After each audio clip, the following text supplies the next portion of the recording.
Hello and welcome to the Kongversation. I'm Hyle Russell. And I'm Cameron Reigle. And Cameron, you and we are both, and I don't know if we're proud to admit this or not, but we are both regular players of Mario Kart Tour, the mobile smartphone edition of Mario Kart that, to many people's slow dawning realization and chagrin, is this generation's current Mario Kart game. There's no Mario Kart 9 in sight, but there is Mario Kart Tour.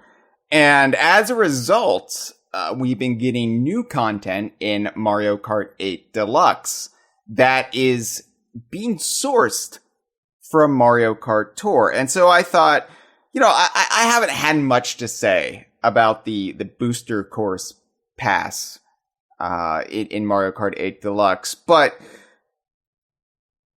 I was thinking about it. It's like, we are actually qualified to talk about this because we play quite a bit of Mario Kart Tour, and we sort of we sort of see everything as it is, for better or for worse. So I thought it'd be fun to just take some time now that we got the first two waves of the new tracks in Mario Kart 8 Deluxe released, to take a minute, take a New York minute, and discuss what we got so far.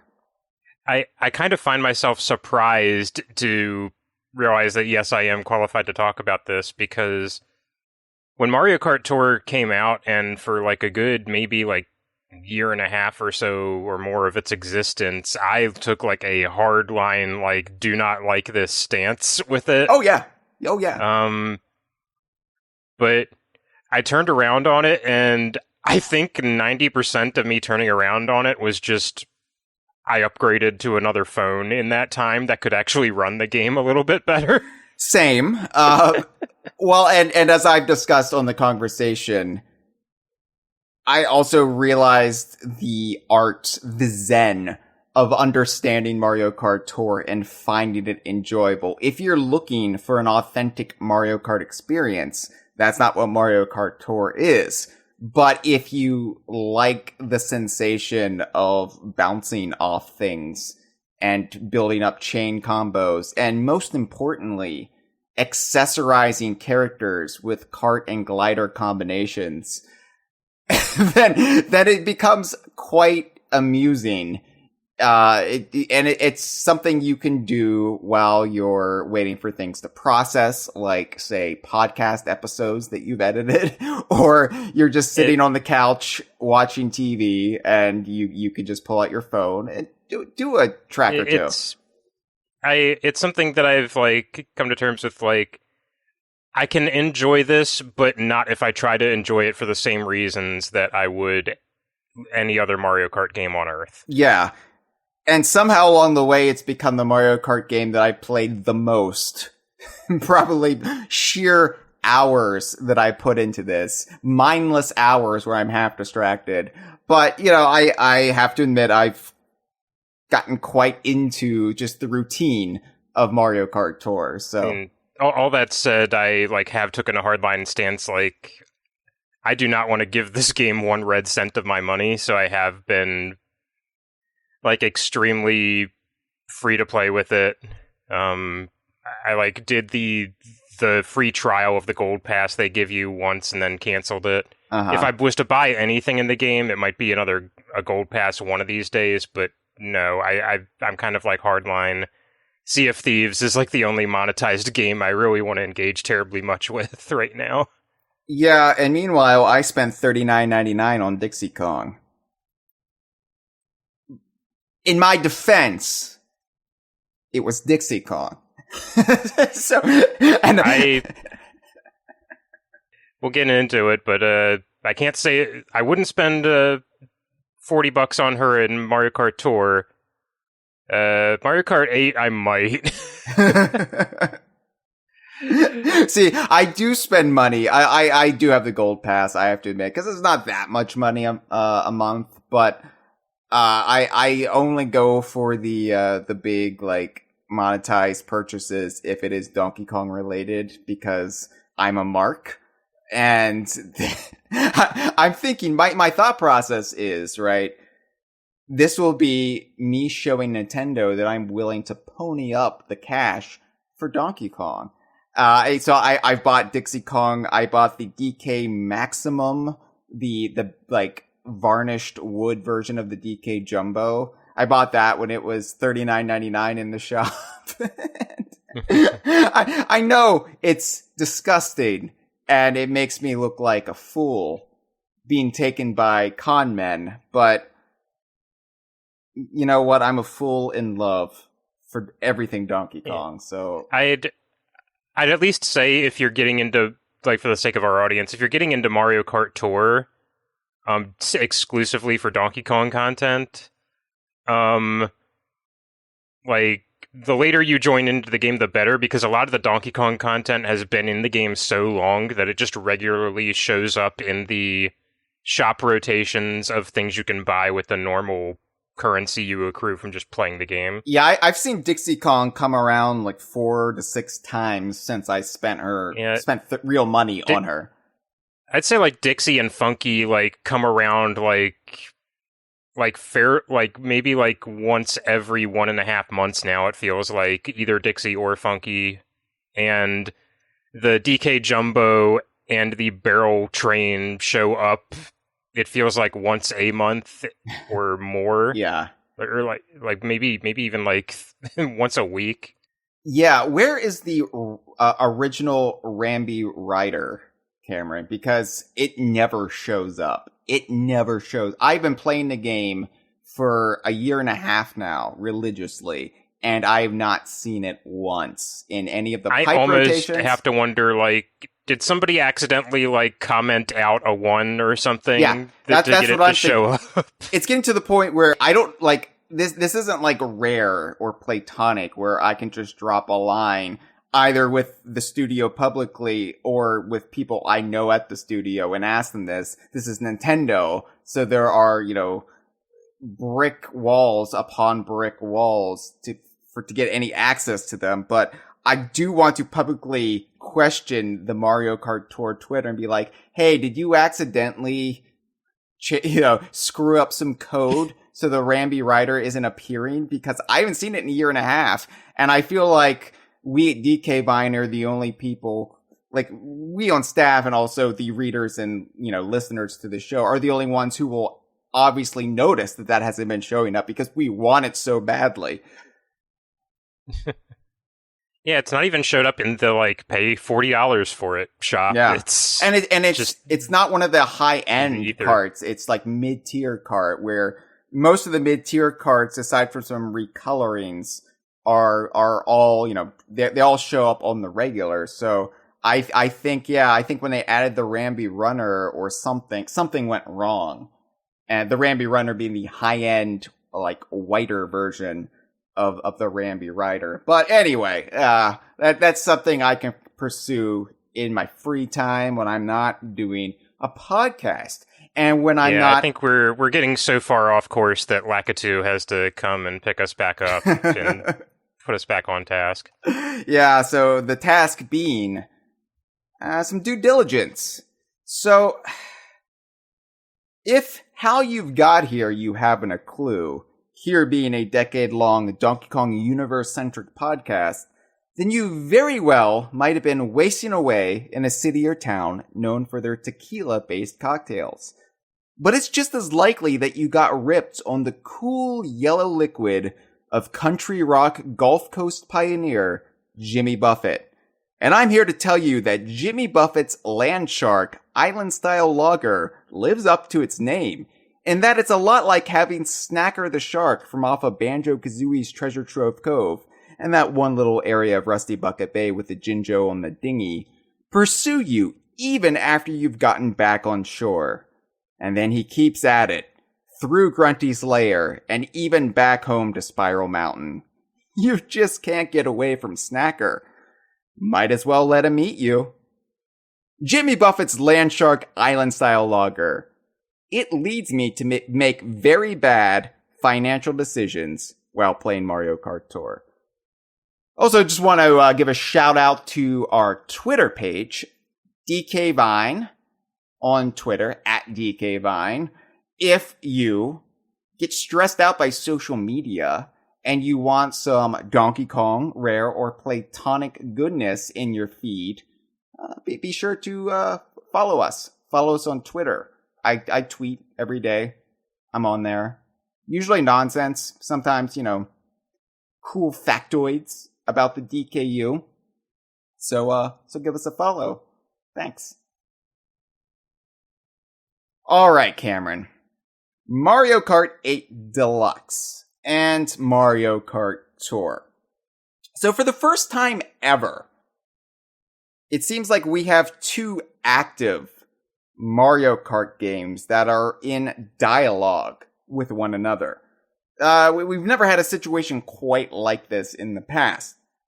Like, we've had concurrent Mario Kart games, vaguely, in that we might have a new Mario Kart installment on a console or handheld, and then there would be a Mario Kart arcade game made by Namco around the same time, but they're not actually interacting with each other. Yeah, we never had like an F-Zero AX situation where those games were like actively communicating with each other, and these aren't really either. But no, but there is shared development here, and there is clearly at some point they're putting in so much legwork on Mario Kart Tour that meanwhile Mario Kart 8 Deluxe has been a consistent seller for Nintendo on the Switch.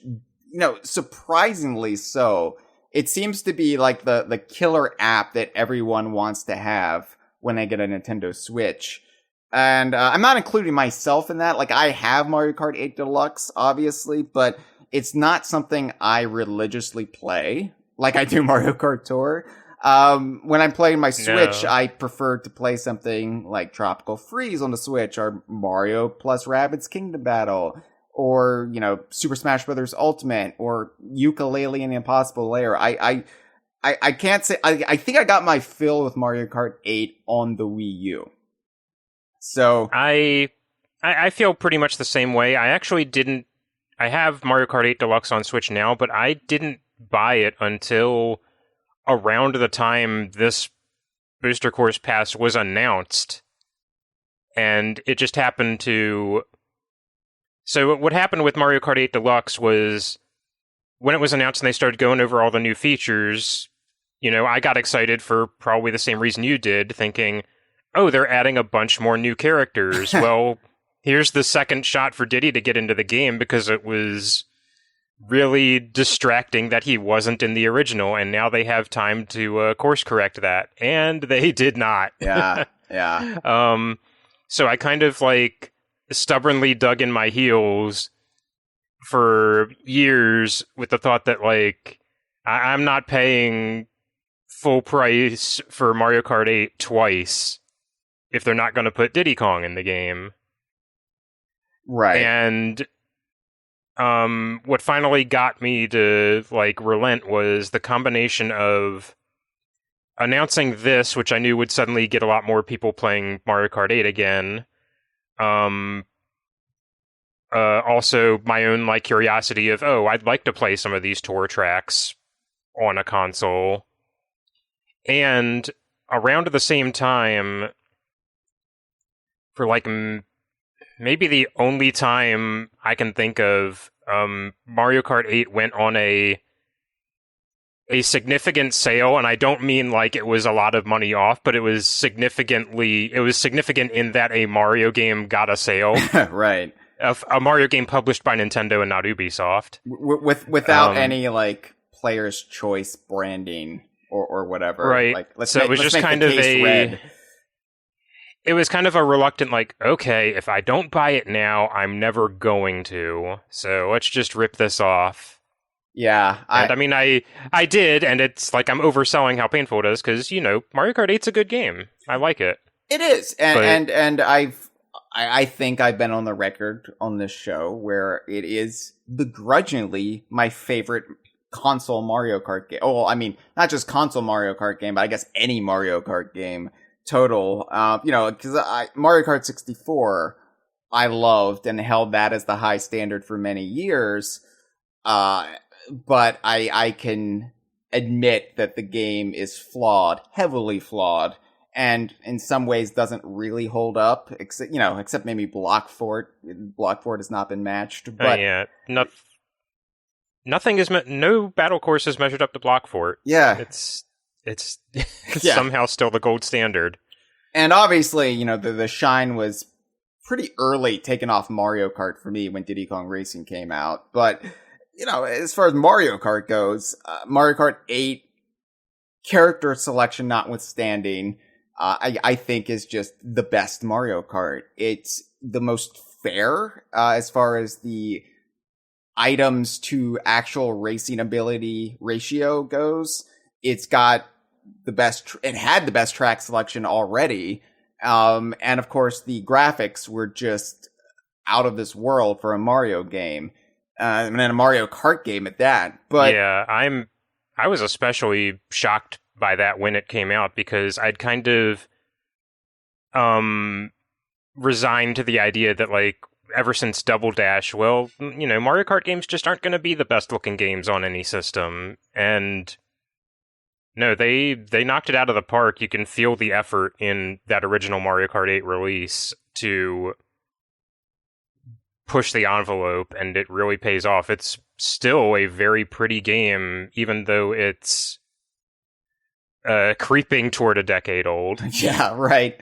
Yeah, I think like Double Dash really set the tone for what Mario Kart would be for the next decade after it, where it had this kind of plasticine, pastel, smoothed out artifice to it that, I don't know, it kind of worked for Double Dash, and then it got old by the time we got to the Wii. And I think the nadir of it for me was Mario Kart Wii, because it repurposed so much of Double Dash, but also made independent choices all its own. Like,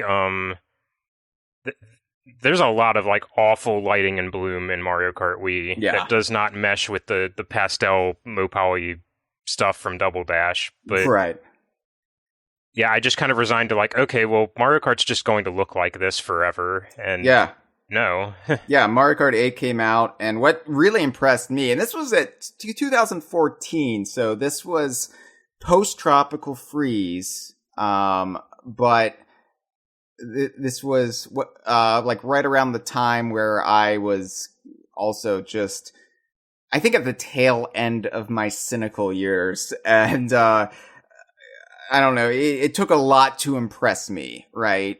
Keep in mind, this was right around the time before Super Smash Bros. 4 came out, and that whole drama. But what really wowed me with Mario Kart 8, a game, again, which did not have Diddy Kong, which became my criteria for enjoying a Mario Kart game at that point.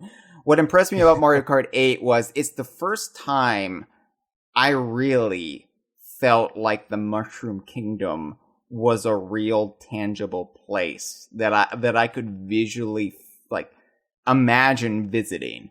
A feeling I've often gotten with Donkey Kong Island and the rest of the locations in Rare's games and the DKU, but never really got with Mario. Mario's always felt like this candy-coated Alice in Wonderland bizarro world where it just never read as believable to me. And all of a sudden, here are these locations, some of them familiar, some of them brought back from past Mario Kart games, just rendered in such gorgeous realism.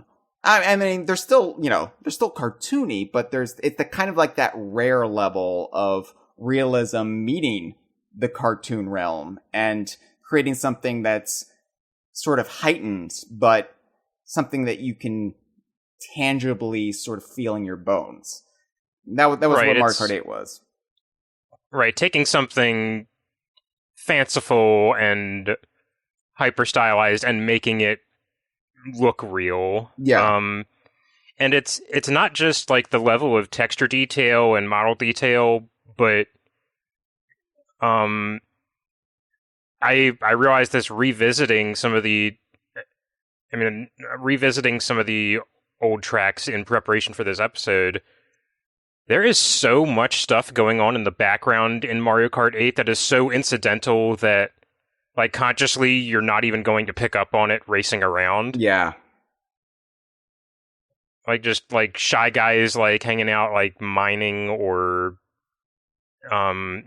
like, platforms and bridges and houses that you will never actually reach as part of the racetrack.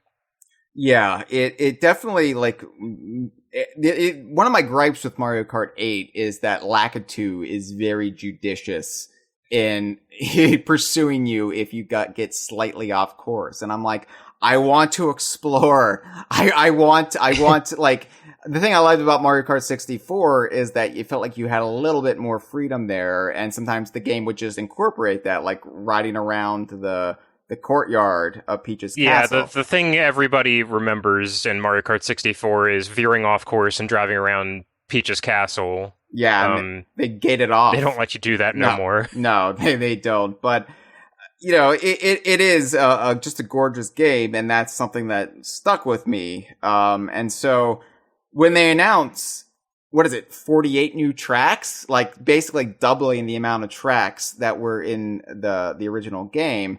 It's just like, oh my god, like, we're gonna get this treatment for so many other classic tracks. Very, very pointedly, like, the select screen has to just, like, shift you to another one that's the exact same size whenever you go to these DLC courses. Right, like, it's, I don't know how many of you are familiar with Mario Kart Super Circuit, but it's much the same way. Once you unlock the original tracks from the original Super Mario Kart, you just have to go to another screen, or it just, like, it's like, here's another flower cup with these tracks. But yeah, it's like, I don't think it really hit me, like, how massive this is. This just doubles the size of the original Mario Kart 8 and Mario Kart 8 Deluxe. And what became readily apparent, though, was that it is being done, I think, it's twofold. One, they've got all this work done from developing things for Mario Kart Tour, which I imagine is a financially lucrative operation for them, and therefore justifies the continued development of new tracks, new ideas. But Mario Kart 8 Deluxe has still been selling so well, so consistently, that they didn't want to proceed with development of a new Mario Kart game when it would make no financial sense to. But what they could do was just further increase the value of not only Mario Kart 8 Deluxe, but the Nintendo Switch Online service. If you subscribe to that, you get these tracks for free, or just as a bonus. So it just made sense to take what work they've done for Mario Kart Tour and reprocess that for Mario Kart 8 Deluxe. I mean, I don't begrudge them. You know, it's smart. It makes total sense. And like, it seems like a business savvy move, but like, I would love to have been like a fly on the wall when this was, and a fly on the wall that could understand Japanese. Or any human language, really. Yeah, and isn't just gonna get skull crunched from hanging around. But I would love to know, like, the genesis of how this came about, because my first reaction, once I, like, fully understood what this was, that it is, like, this upcycling of content from Tour to Mario Kart 8, years and years after they stopped generating new content for Mario Kart 8. And I mean, just append a deluxe on the end of that, because I'm going to constantly forget to do that. No, yeah. My first thought, like, after taking in the totality of what this is, oh, this exists because something happened behind the scenes, and I want to know what it was. I mean, the obvious answer is, like, the pandemic is to blame at some stage of this, but this this course of action to me feels like so like out of the realm of what how Nintendo usually does content rollouts for their games, and also just the weirdness of, well, people have been asking for Mario Kart 8 DLC for years, why now? Yeah. That it feels like some internal plan got messed around, either relating to the Mario Kart series itself, or just filling content holes in a release schedule that got completely upended. That just makes me feel like this was like the emergency option. Yeah, and it's hard to say. One that I appreciate, but just I want to know why. I'm very curious. Yeah, and it's hard to say, and the truth is we'll probably never know until there's a massive leak from Nintendo 20 to 25 years from now. But it's also a new era under Nintendo, Shintaro Furukawa, and, stuff that they may not have been on board with in the past. They're under new management, new president, and it's also just a new era where we do have mobile games that are, a financial windfall for studios. Sometimes, Dr. Mario World apparently wasn't, but Mario Kart Tour, it seems to be just a windfall of cash for them because of suckers like me who will spend $39.99 on getting to race as a beloved character that they've withheld from every other iteration of the game series. But you've got that. You've got the bizarre nature of the Switch, where the Switch is such a successful console and such a 180-degree turnaround from their last console, which was a disaster. And so you kind of get the sense that the Switch is just a do-over for a lot of the stuff they did for the Wii U. That's why we have most of the Wii U that's library. Literally what Mario Kart 8 is. Yes. Mario Kart 8 Deluxe is just, Mario Kart 8 did well for the Wii U, but imagine how well it could do on a system that people actually own. And but we have most of the Wii U library on the Switch at this point. And it just does feel like the Switch is just, take two, everyone. Let's try that again.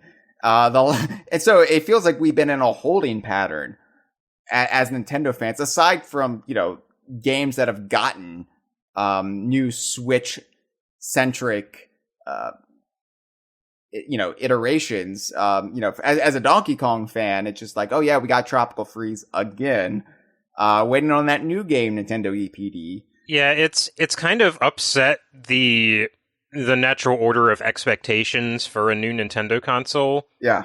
Because like we've been Nintendo fans for so long, I think we've kind of ingrained this idea that like you like a popular, very lucrative series that will absolutely get a new game in the future.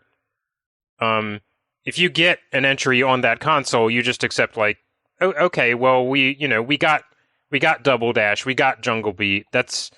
Those are going to be the only big mainline games on the GameCube, and we gotta wait till the Wii, and then we get Returns and Mario Kart Wii. Okay, those are going to be the only ones. Yeah. With the Switch introducing this scenario where, the main entry on Switch can just be a slightly upgraded version of the game that was on Wii U, and whether or not there's a new dedicated original entry on that console is completely up in the air. Yeah.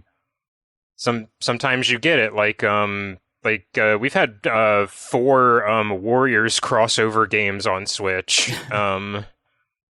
We've had 2 Splatoons, which Splatoon 2 was not a port of Splatoon 1, but it was very much a game, I think, made with the understanding that you did not have to have experienced Splatoon 1. Yeah. Yeah, it is. It makes financial sense, and I get it. If they can just basically negate all the loss from the Wii U years, and with minimal financial investment, it makes complete sense. And especially with something like Mario Kart, where Mario Kart 8 Deluxe is continuing to please the masses, so why upset that apple cart? The apple cart being a cart in Mario Kart Tour, by the way. Yeah, it's a weird thing where, like, I see very little incentive for Nintendo to make a new Mario Kart game on the Switch, because you're just gonna immediately dovetail 8 Deluxe's sales, which are consistently strong. And it's getting to the point where it's something like Super Smash Bros. Ultimate, where, well, you're not gonna outdo this.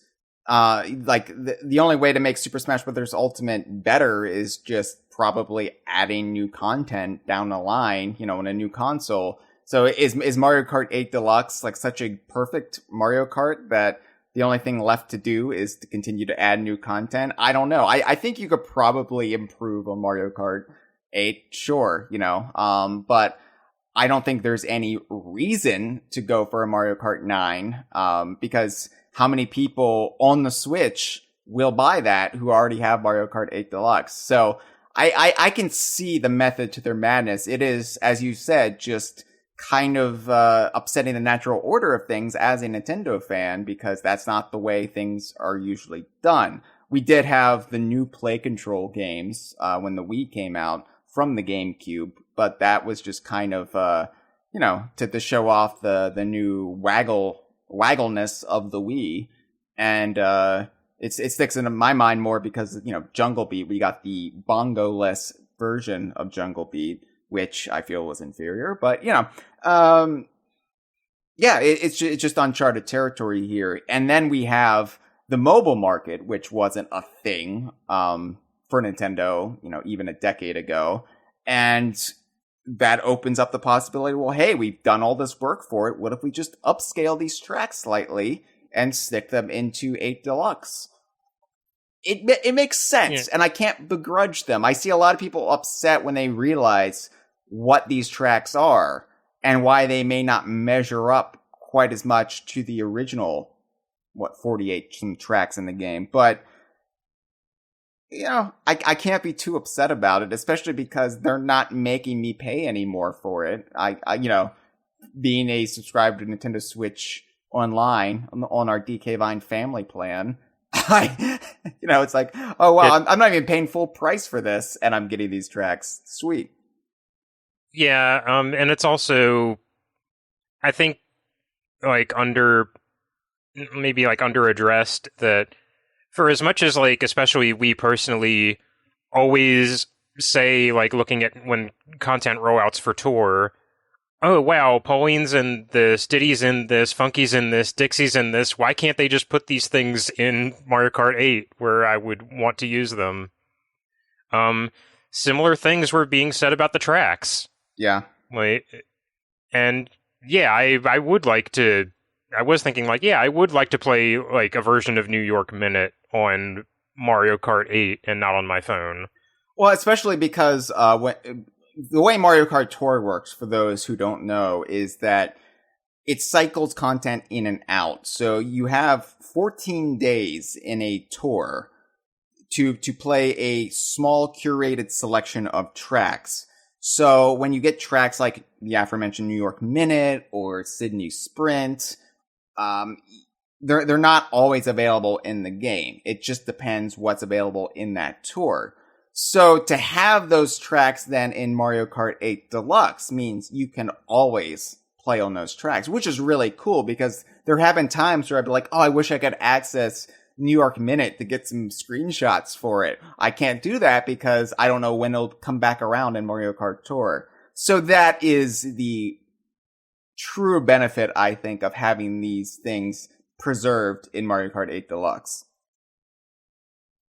Oh, absolutely. That's definitely a huge part of it. Yeah. And it's resulted in them having to make some clever, interesting decisions, which we'll get into. Oh, yes. So, yeah, let's talk about the new tracks in the game thus far. Well, I say new tracks. I think you could only charitably describe one of these as a new track, and even then. It's a new track in the same way that Banjo was a new character in Diddy Kong Racing. So that's apt. That's apt, Cameron. So we've got now, not to say that Banjo isn't a Diddy Kong Racing original. He is, based on the way fate unfolded. But I could see I could see the land sharks circling me at the moment saying, see, Banjo is not a Diddy Kong Racing character. I'm like, shut up. All right, we've got 4 cups currently. So what they do is with each wave, they add 2 cups to Mario Kart 8 Deluxe. I do like the staggered rollout of it because it makes it's similar to discussing how you release TV content in 2022. You've got the Netflix model, which is just dump everything at once.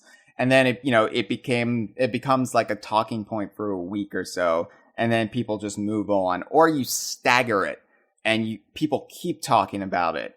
The traditional method of releasing something. And video games have gotten a lot more episodic, in the modern era because of the way we release content. You don't just release a game on a cartridge and then it's done. Games are living, breathing, organic things now. So I like that there is this staggered release system where they're stretching it out into next year. It adds some sort of like new vitality to Mario Kart 8. Yeah, that wasn't there before. I've liked it because, it gives you reason to repeatedly revisit Mario Kart 8 throughout the year and coordinate these multiplayer sessions.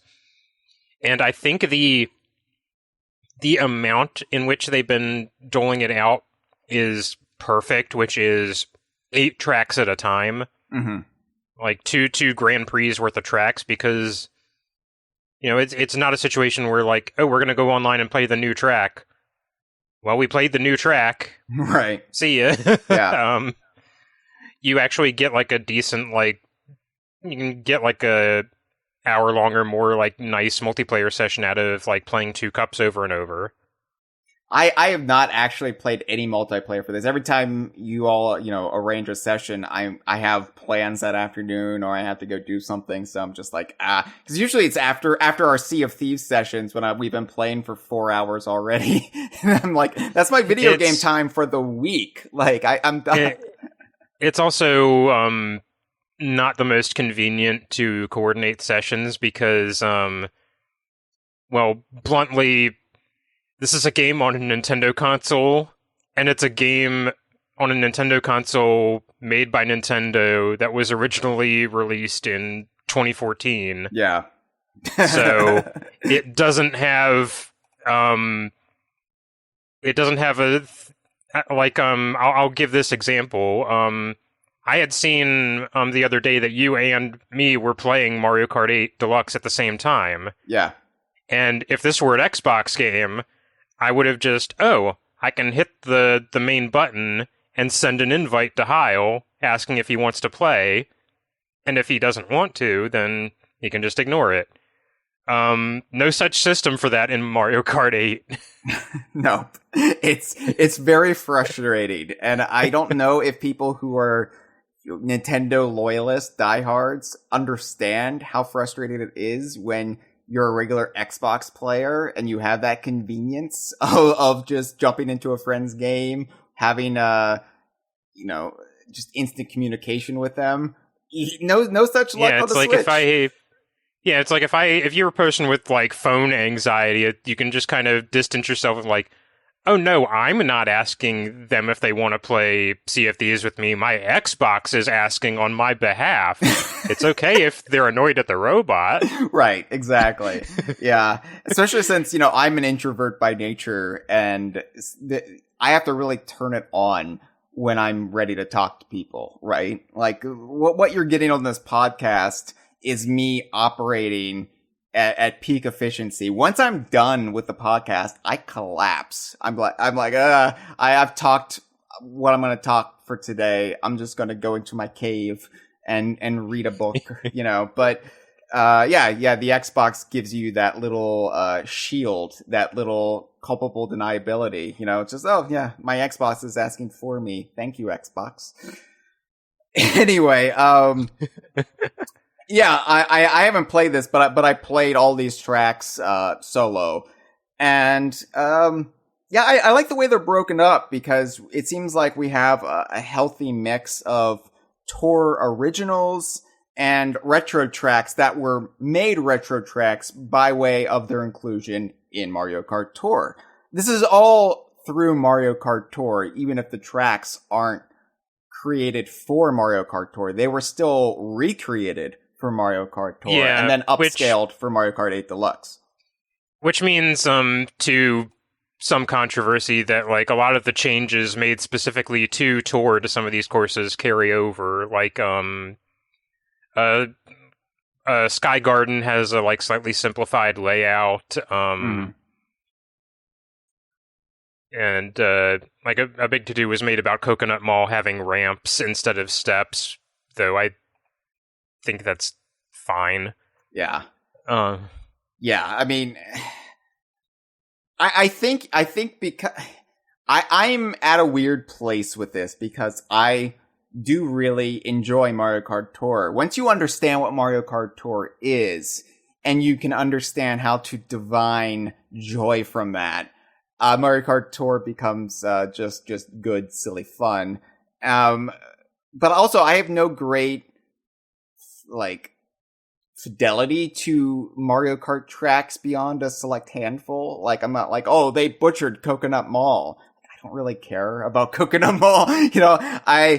I guess I would get that way if it was DK's Jungle Parkway or any Donkey Kong track. It would depend for me. Like I feel like there's only at least from my perspective, two tracks where I'm like in these two DLC sets where I'm distracted by a layout change made to the track. Yeah.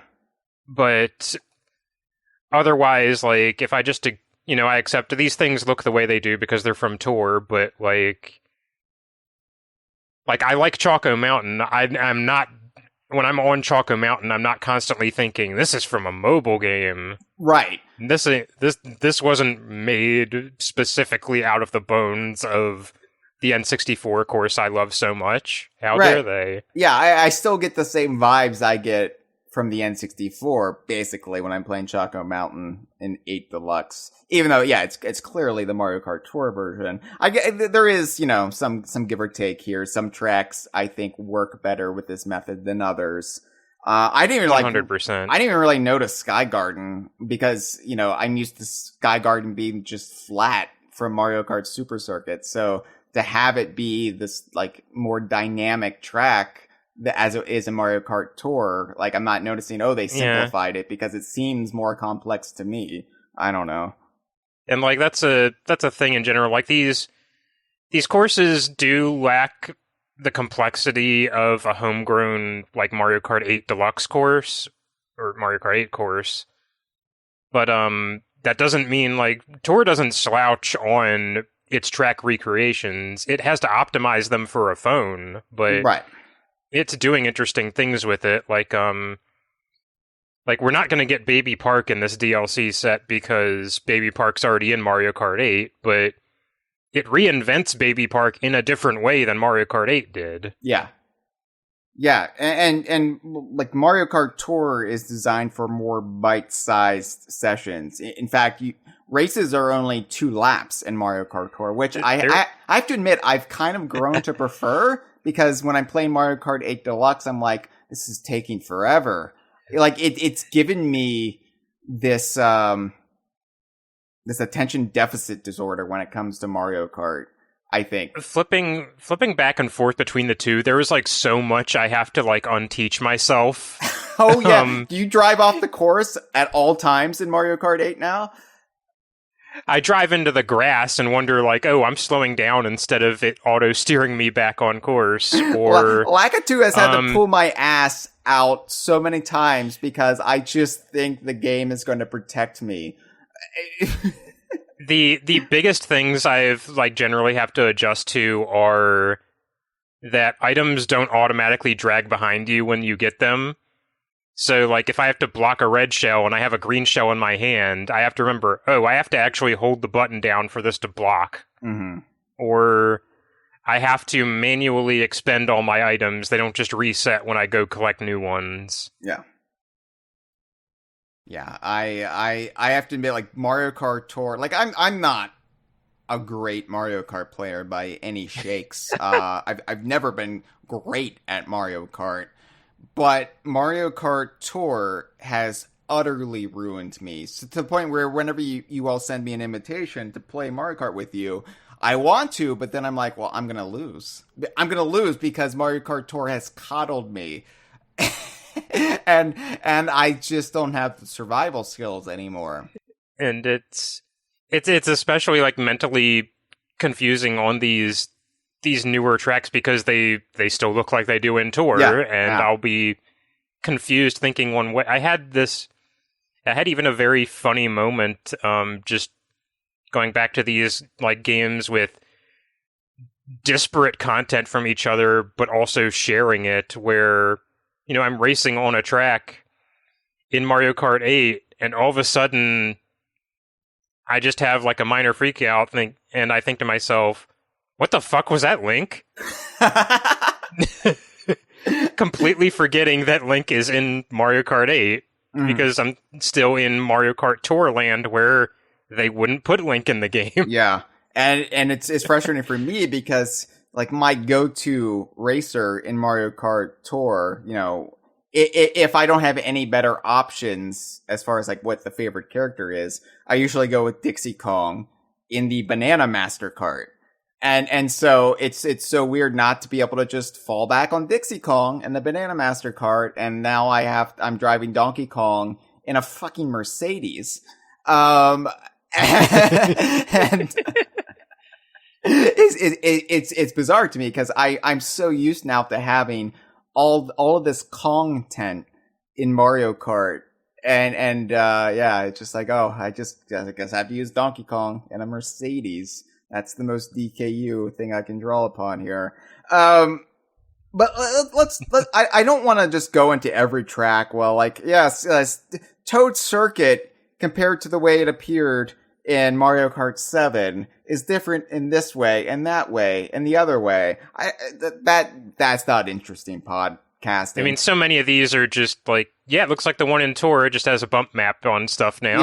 Yeah. I do want to just call out every track that's in the game thus far, and we can talk about, I think the most interesting thing to discuss are the Tour originals that have wound up. Oh, absolutely. Wound up in there are we can just go by one if we have anything interesting to say, but there are a few like original tracks where they like by original I mean tracks from previous games that also appear or will appear in Tour that they've done an interesting thing with, specifically for Mario Kart 8, but we'll get into it. Yeah. So can I just point out though, I guess before we get into them beat by beat, I do want to say that we need to discuss how they've done the Mario Kart Tour city tracks, because it is the weirdest thing that I didn't think about this until I started playing them.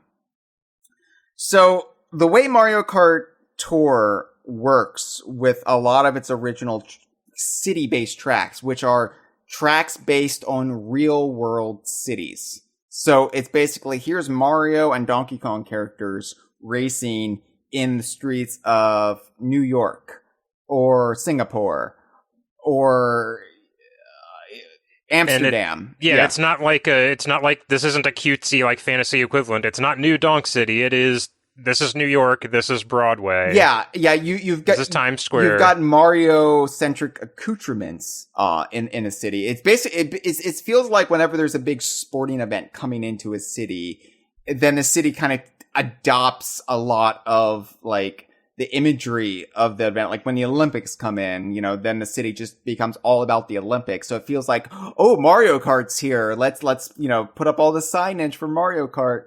And we've got Toads and Yoshis hanging around. But other than that, it is basically recreation of the real place, and you've got look, landmarks. Donkey Kong, we wrote a musical about you, and it's the best musical. The best musical ever on any Broadway stage. I think that,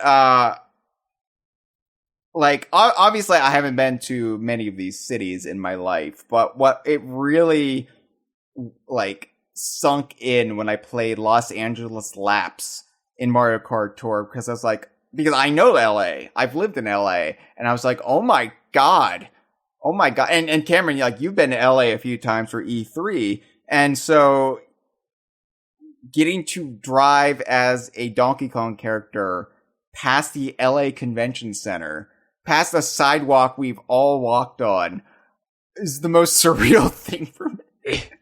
It's just like you have these layers in my brain of reality and the Donkey Kong universe, and then that thin membrane of intersection where it's like me or Xbox avatar is a character within a Donkey Kong universe, and now I have Donkey Kong characters interacting with locations I've been to, and it makes the whole of existence very confusing for me, because I start to forget where real life ends and the Donkey Kong universe begins. I think this was foreshadowed by us seeing the Skullduggers drive away in their car at E3. So anyway, the way the city tracks work is they were designed for multiple configurations. Mario Kart Tour city tracks are broken up into numbered variants. So you've got Los Angeles laps 1, 2, and 3. This allows them to incorporate more of the city and its surrounding landmarks than they would be naturally able to convey in a single race. It's also a conceit that allows tours system of rotating a handful of tracks per week to actually work to its advantage. They have to adapt older tracks to work this way, which is they'll have you'll get a track and you'll see it pop up several times each tour, but it'll have variations like this is the same track but it's in reverse. This is the same track but we added a bunch of ramps. Yeah. And the tour original courses are able, because they were built from the ground up for this game, to just say, this is the New York track, but you're going down a completely different route. Yeah. So the way Los Angeles works in Mario Kart Tour is that they've separated it into 3 different tracks. One that takes you down through downtown Los Angeles, over Dodger Stadium, past the LA Convention Center. One that takes you across Santa Monica and Santa Monica Pier and the beach, and then one that takes you through the oil fields of LA. And so yeah, it basically makes each track this massive thing that is just doled out in chunks and content. And some tours you don't even see every iteration of that track. So, and sometimes they'll debut number 3 before number 2. And it gets really confusing to keep up with everything. It's unlike any other Mario Kart track before. But when you put that into a traditional Mario Kart game, you've got to figure out a way to make that work. Do you have did you just break it up into 1, 2, 3, or you do something different? Well, what they've decided to do in Mario Kart 8 Deluxe is to put the whole thing in there, but each lap will require you to go down a different route. And they use these directional arrows to show you where to go. You can drive in the other direction, but then Lakitu will be like, no, wrong way. If Lakitu is cool, that is. Yeah, it's an interesting way of retrofitting these courses into Mario Kart 8, but by the same token, it's now something that has become this happy accident for me, where I think that's a really cool idea. I want to see tracks built from the ground up with this conceit. Yeah. Well, it's a cool idea, but also it can get confusing because it certainly can, especially on a first playthrough when you're used to how these work in Tour. Right. And I'm so conditioned to be like, all right, this is the basis of track for this city. And then I just think I'm going to go in the same direction. Like I'm like, okay, there's the shortcuts to take. This is what I'm doing. Got it. And then you go back around in the second pass and the game's like, no, go this way now. I'm like, what? No, I wasn't ready for a completely different, route. And I mean, it's kind of like how in the longer tracks in later Mario Kart games, you just like, they break them up into different laps, like different segments of the track. It's not a circuit so much. And right, like Mount Wario or to my chagrin, Mario Kart 8's version of Rainbow Road from Mario Kart 64. Yes, to everyone's chagrin, everyone with taste chagrin. But it's similar to that, except the track is built as a circuit, so you're just kind of weaving in and out down different roads. I guess it's more authentic to city racing, like drag racing, but it's weird for Mario Kart, and there's a heavy learning curve, especially if you're familiar with Mario Kart Tour and how these tracks traditionally work. And I guess to get into it, since it's relevant, the very first course in the Golden Dash Cup, Paris Promenade, dumps you straight in the deep end with this concept, and I think it, as a result, is maybe my favorite implementation of this compromise because of the way it sucker punches you and kind of creates this unique scenario. Yeah. So in Paris Promenade, it does as we've said, like the route will change based on what lap you're on. But for the final lap, what it will do is it redirects your pathway such that you are going in reverse down the track you just went through. Mm-hmm. And because of that, you will be in oncoming traffic with all of the racers that were far enough behind you. Right. And I really, really like that moment in this. I realize like the nature of why it's like that, but I want to see like a new track like purpose built with that in mind because it's such a neat idea. Well, and it's weird. It was weird to me too because this is the first one I played, of course, when they added the DLC, and like driving around the roundabouts. Because in Mario Kart Tour, you're kind of just constantly moving forward.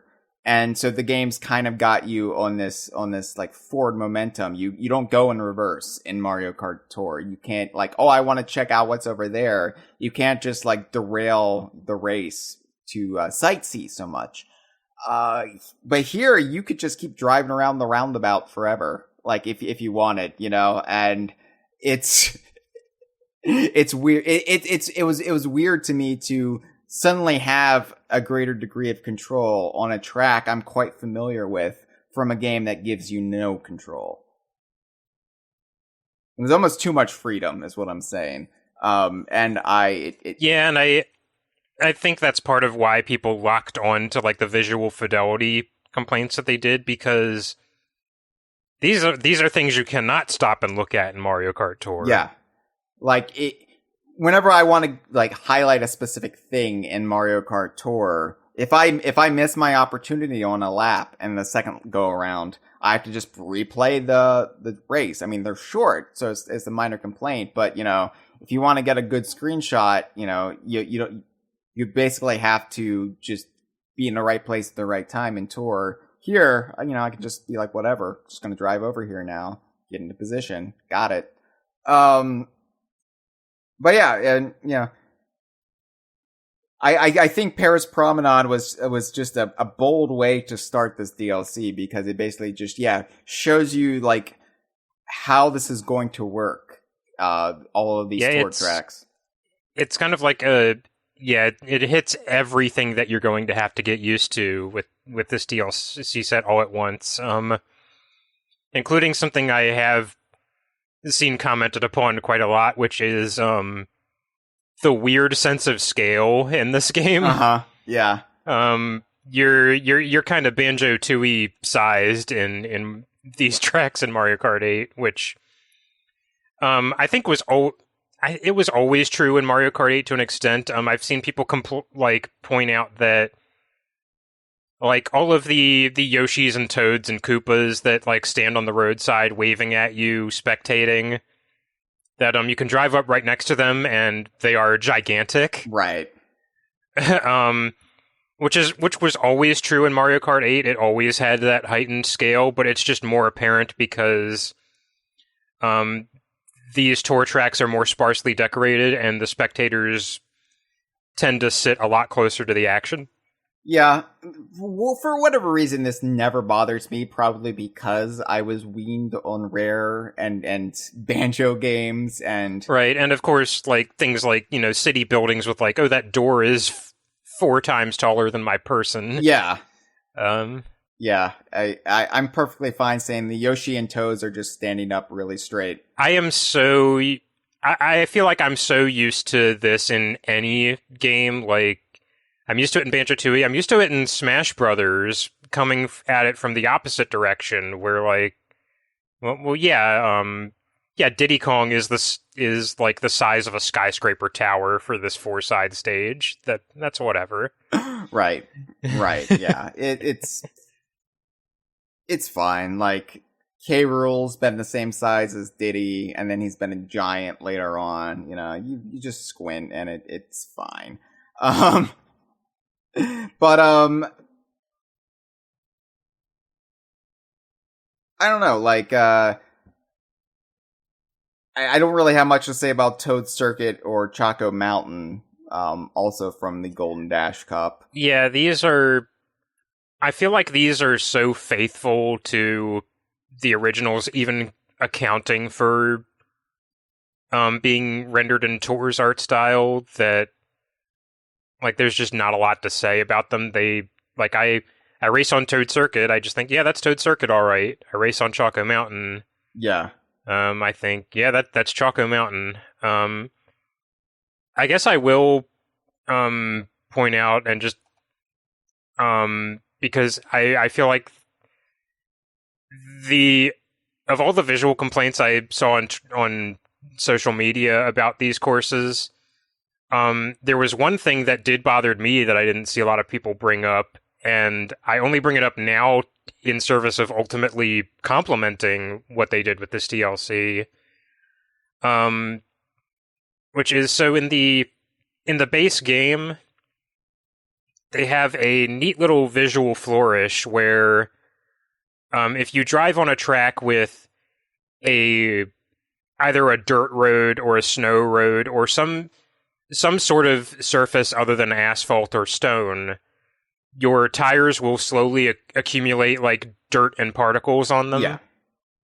And if the cart drives over a puddle or submerges in water, they will wash right off and you'll have to accumulate it all over again. And that was like one of those visual flourishes. I'm thinking like, absolutely nobody will care about this except me, but I love it. Right. And in the initial release of these tour tracks, they didn't carry that function over. And, like, I guarantee you, like, nobody thinks about that in Tour. I didn't think about it in Tour. No, Tour is a scaled-down experience where you're not looking for small little details so much as just kind of the blunt force aspect of everything. Like, right. Yeah. Like, I wouldn't have expected that in Super Mario Kart. I'm not going to look for it in Tour for similar reasons. Right. But, like, at the time, I thought, like, well, that's kind of a letdown.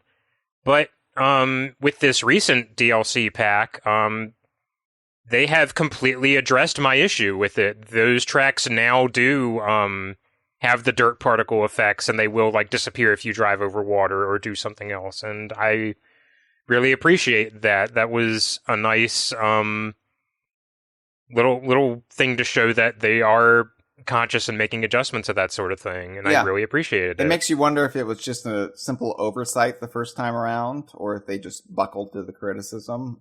I don't That's a thing. I didn't really see any criticism of this. The next track on our list, I definitely did see criticism of something they fixed. Yeah, Coconut Mall. I was surprised that the fury around Coconut Mall, because I never really thought much about Coconut Mall from off of Mario Kart Wii. Like, yeah, it's a cool little track. I like the concept and execution of it.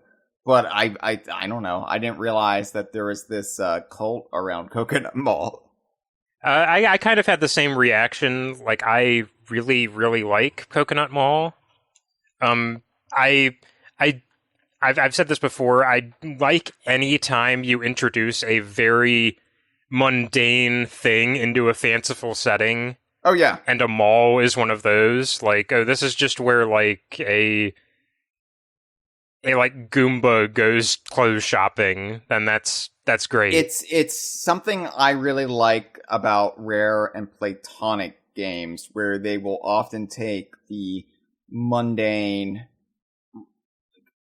just aspects of our existence, of our reality, and make them slightly fanciful, like, you know, a boss in Ukulele thinking that they're door-to-door salespeople, you know, and just, or like a boss just wanting to watch his afternoon soaps and then getting mad that, you know, Ukulele are there. But like, all that said, like, I appreciate it for those reasons, but I didn't like I don't feel like I put Coconut Mall on this pedestal because of it, and I was surprised to find, like, oh no, there are Coconut Mall purists. Right. Yeah. I will say, like, I like, this is probably beside the point, but I do really like Coconut Mall in Mario Kart Tour. It's become one of my favorite tracks to play in Mario Kart Tour. Because even on the variants that aren't trick based, I can still like pull off a nonstop combo in Coconut Mall. Yeah, there are so many angled surfaces in Coconut Mall, which is Tour's bread and butter for you to get trick combos. Yep. And this is like a positive way. I think Tour has like ruined the way I play any other Mario Kart, which is I'm constantly thinking of the rhythm of every 2 seconds I have to be either doing a trick or into a skid or firing an item. Yeah, it's all about getting your point. Trying to feed a combo meter that doesn't exist. Yeah. I'm always thinking in terms of points now when I play Mario Kart, and not actually winning a race. Except if winning the race would help my points. So, but yeah, we've been talking about it. But a big point of contention when Coconut Mall first came into this DLC pass was so at the end of Coconut Mall in the original Wii release are a series of cars driven by Miis that like slowly back in and out of parking spaces to block the path of your drivers. And I remember this being something I honestly did not like in the Wii version, because I just get upset that like my own Mii is fucking up my run. Right. And they changed it to Shy Guys and I think Mario Kart 7. And they're back here as well, but the interesting thing when this DLC launched was that the cars were physically present, but they did not move at all. And it only got weirder when a few weeks later this course came to Mario Kart Tour, and the cars in that iteration did move. So it kind of became this like, what gives, what that's weird, why is it like this? Lot of accusations of like laziness or things online, which I don't like to throw those words around for game development. Right. But to my great amusement, like I think I laughed when I saw what they did with this. It almost seems like an overcorrection, an overreaction. Like like a passive-aggressive overreaction is what it reads as. Which again, unlike anything we've seen from Nintendo really in the past, where this is almost cheeky in nature. Like, oh, you want them to move? Okay. Yeah, so now the cars in Coconut Mall don't just move. The Shy Guys are doing donuts in the parking lot. Which, yeah, it's like, where's mall security? Where's... I love this. It's so obnoxiously over the top and silly.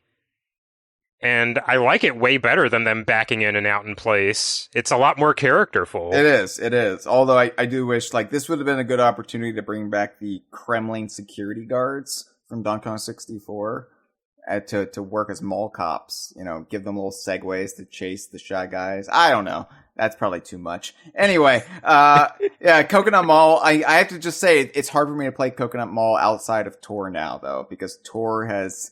It is such the quintessential perfect track in Mario Kart Tour for the way you're supposed to play Mario Kart Tour that I can't actually go back and just play it in a regular normie Mario Kart game. But yeah, they actually listened to the criticism there and they addressed it even in a passive aggressive way. The Lucky Cat Cup brought Tokyo Blur from Mario Kart Tour into Mario Kart 8 Deluxe. And this was one of the first city tracks. I mean, this was before I was even playing Mario Kart Tour, so I can't tell you the order in which they appeared. But this was definitely one of the earlier ones, and I think it's a fine track. It's, you know, I've never been to Tokyo, so just like I've never been to Paris, so I can't say from any personal experience like how faithful it is, but you can definitely recognize landmarks if you're at all familiar, you know, with the city. And yeah, there's a very like Epcot style presentation to any of these city courses in Mario Kart Tour. Yeah, but it's a step up from Las Vegas Casino. It's I think things are laid out more or less accurately. It's just kind of condensed, you know. But yeah, I'm glad Tokyo Blur's there. Shroom Ridge, I have to say, I've never liked Shroom Ridge. Shroom Ridge is just, it's a course that's just kind of there for me. Yeah. I feel like this doesn't cement itself in my memory all that much, and I guess it being a course from the DS game, there's only so much ambition it could have originally had, but... Yeah.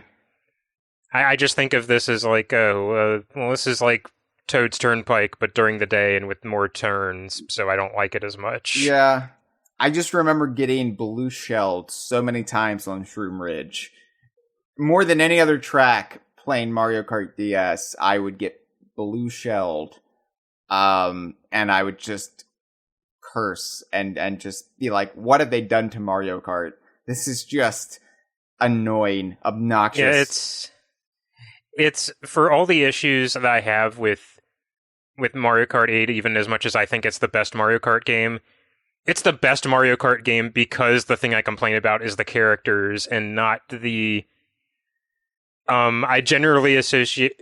A lot of Mario Kart games I associate with some kind of balance or game mechanic flaw, yeah.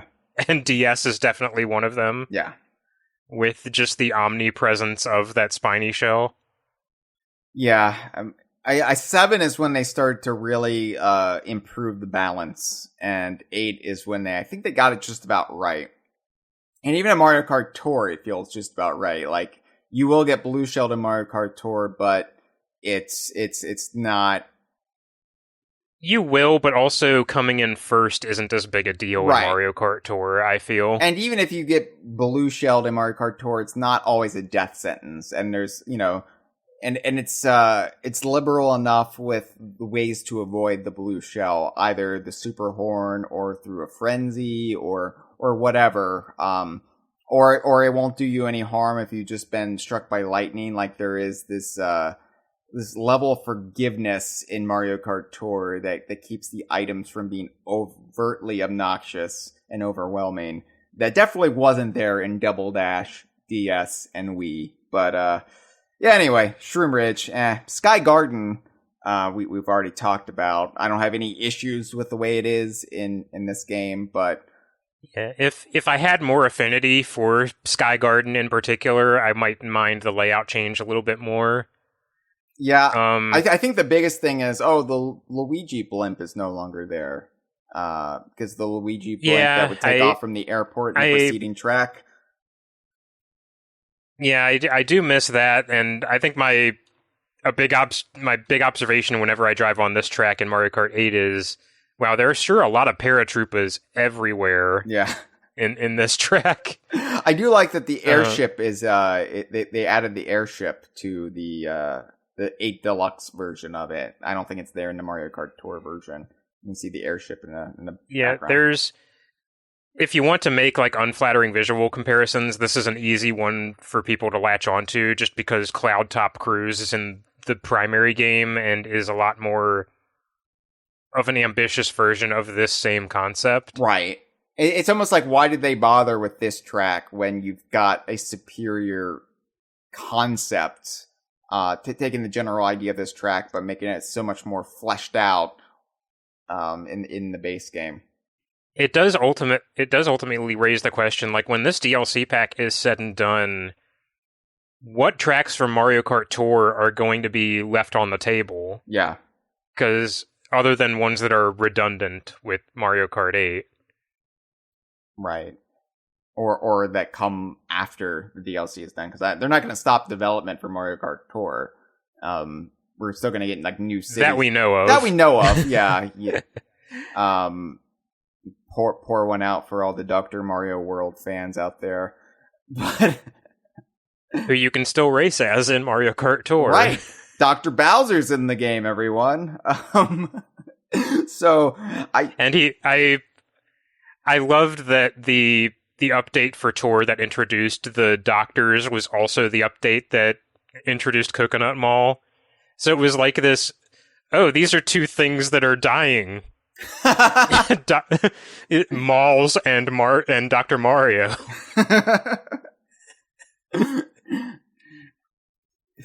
Yeah, who do you call when the doctor's dying? I don't know.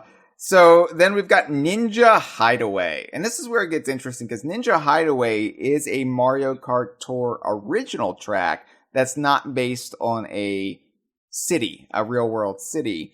And because of that, they don't classify this as a Mario Kart Tour original in Mario Kart 8 Deluxe. They don't brand it as a Tour original. So if you didn't know anything about Mario Kart Tour, you would think this was developed for the Booster Course Pass.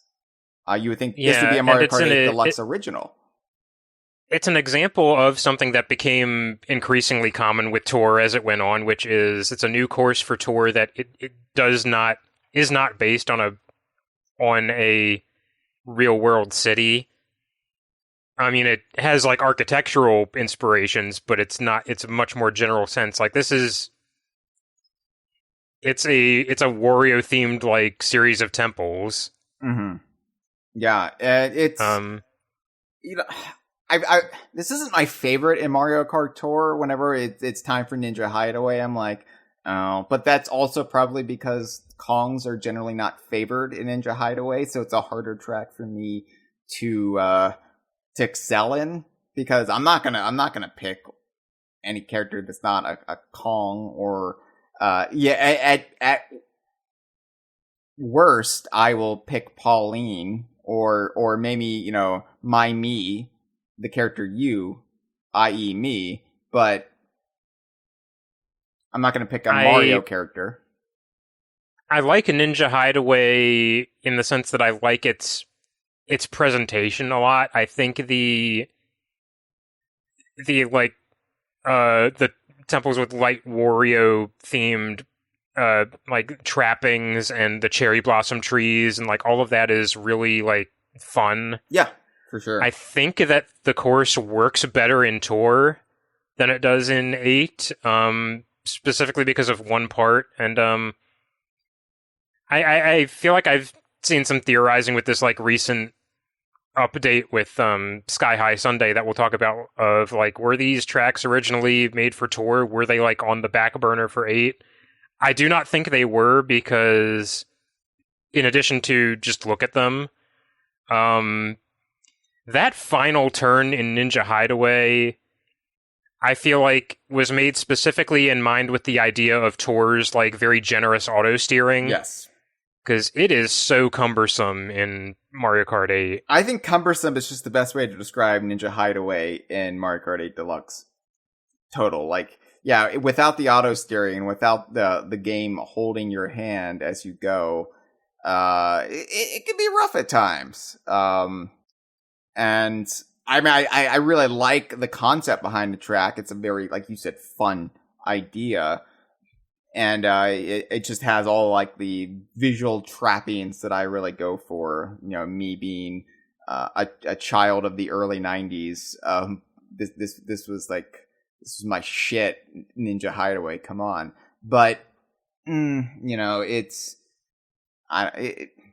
not a very fun track to play on in Mario Kart 8 Deluxe, in my opinion. But it was amusing to me when this first wave dropped, and to see the reaction on social media to Ninja Hideaway. Ninja Hideaway was trending because people were just discovering it. People who haven't played Tour thought this was a whole new thing, whole new track. And so just amusing to me, like, yeah, I know Ninja Hideaway. It's been a thing for like a year now.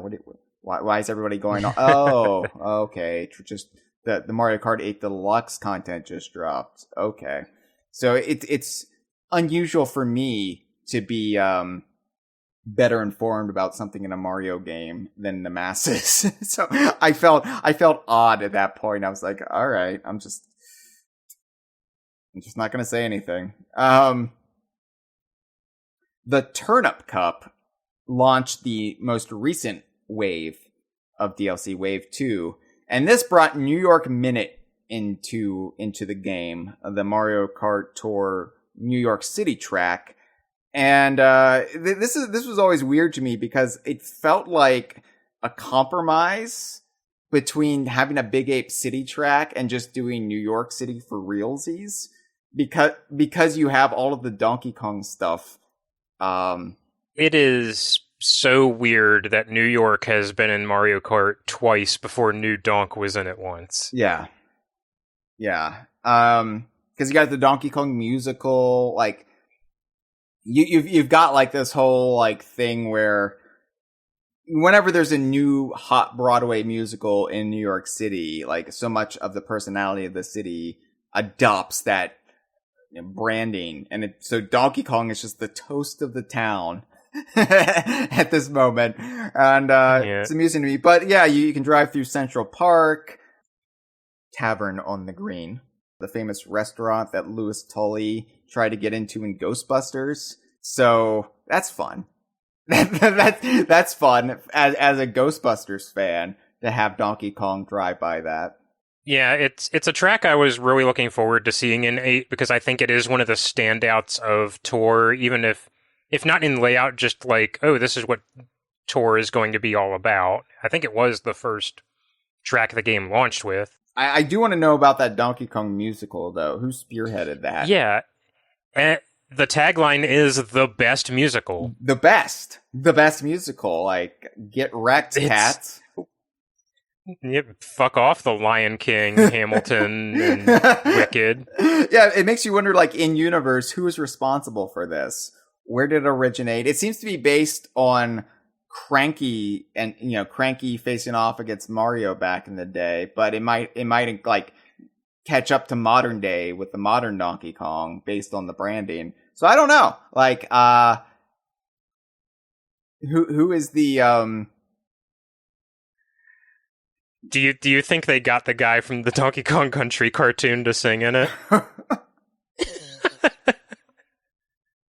I will never have any in-universe context for this, but it definitely makes me wish we could, because there's a story to be told here on how a Donkey Kong musical originated and how it made it to Broadway. And that also questions the in-universe level of Donkey Kong's fame and notoriety at this point, beyond just the rare archipelago. Like if they know about him in Manhattan, then how big is, oh yeah, there's that talking gorilla with the tie that fights the crocodile people.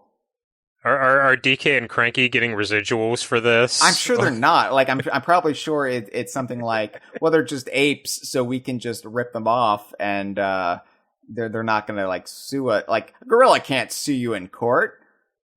There's nothing in the U.S. Constitution to say that you can't infringe upon the intellectual rights of a gorilla.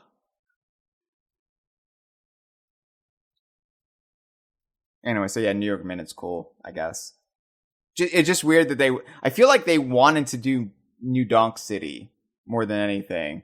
And so they just married the concept. Maybe they had a concept for a New Donk City course and they just used it for New York Minute instead when the idea to have like real world tracks in Mario Kart Tour kind of cemented itself.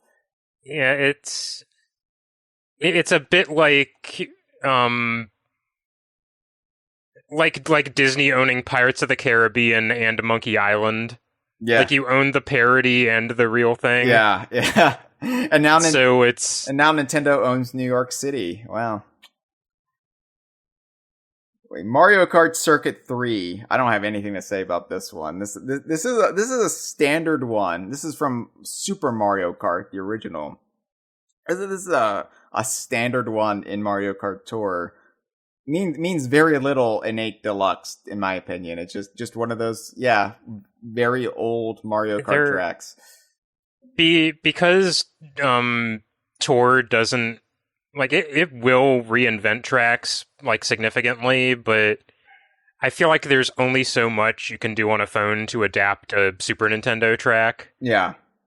So you don't really get, like, these sometimes wild interpretations that Mario Kart 8 like base could do with adding like a bunch of variable depth and like underwater and anti-gravity. So like a lot of the Super Nintendo courses in Tour, you just immediately look at them and think, yeah, that's a Super Nintendo course. Mm-hmm. And this is one of those. I do know the only reason this stands out in my memory at all is because our mutual friend Chris Alcock pointed out the incongruity that this is a Super Nintendo course that has like from the era of Super Mario World that has not Super Mario World blocks in it. What, like the blocks from the original Super Mario Brothers? Yeah, like the blocks from the original Super Mario Brothers or the like new Super Mario Brothers like retcon of what those look like. Okay. Which is not even really on my radar. I've just kind of come to accept like Mario, like, yeah, this is a brand standard thing now. This is just what it is. Yeah, I don't think that's something I would have picked up on either. I think that I can understand the frustration, especially one of the charms of the original Super Mario Kart was it was of the same era of Super Mario World. So you had a lot of visual similarities there. It felt like it was a part of that time. And when you resurrect something in the modern day, it's not going to have that same visual unity. Yeah, I guess it's like maybe like betraying my priorities a little bit, where like I am such a stickler for consistency when it comes to like Donkey Kong and Banjo. Mm-hmm. But this just doesn't fly on my radar. Same. I just accept it. And I really like the visual look of Super Mario World. Right up there with Super Mario Brothers 2 for me as my favorite like take on Mario. But yeah. Yeah, Calamari Desert. This is what I was alluding to earlier when I said that it wasn't just the tour tracks that had some like strange route modification in them, and I'll be honest, I really don't care for what they did here. Do you know what I'm talking about, Hyle? I think I do, but at risk for sounding like the fool, I'm gonna let you explain it.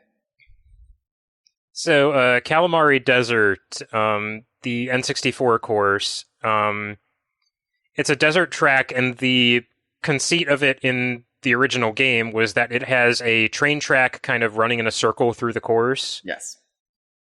And you will have crossings where you will need to either outpace or stop for the train to not collide with it and crash horribly. And in Tour, some of the alternate routes that I guess to point this out, in 64, because as we mentioned, 64 was very liberal in where it would let you go off course with your cart.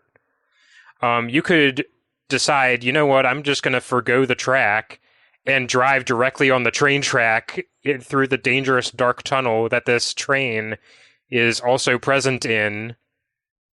And yeah, the game would just let you. Yeah. It wouldn't like pull you back. Lakitu would never like come to your aid and say, no, don't get out. You're not supposed to do this. So one of the areas where Mario Kart 64, I think, is still superior to any Mario Kart game that came after it, just in that, I don't know, very generous allowance of chicanery. Yeah, and Tour leaned into this a little bit, I think. I think some of its alternate routes take you on these train tracks. They also did a very strange thing in Tour, like a very counterintuitive to anybody who's played this course before, but hilarious to me, change. Yep. Which is, as we've established, Tour has a lot of focus on chaining combos and tricks together.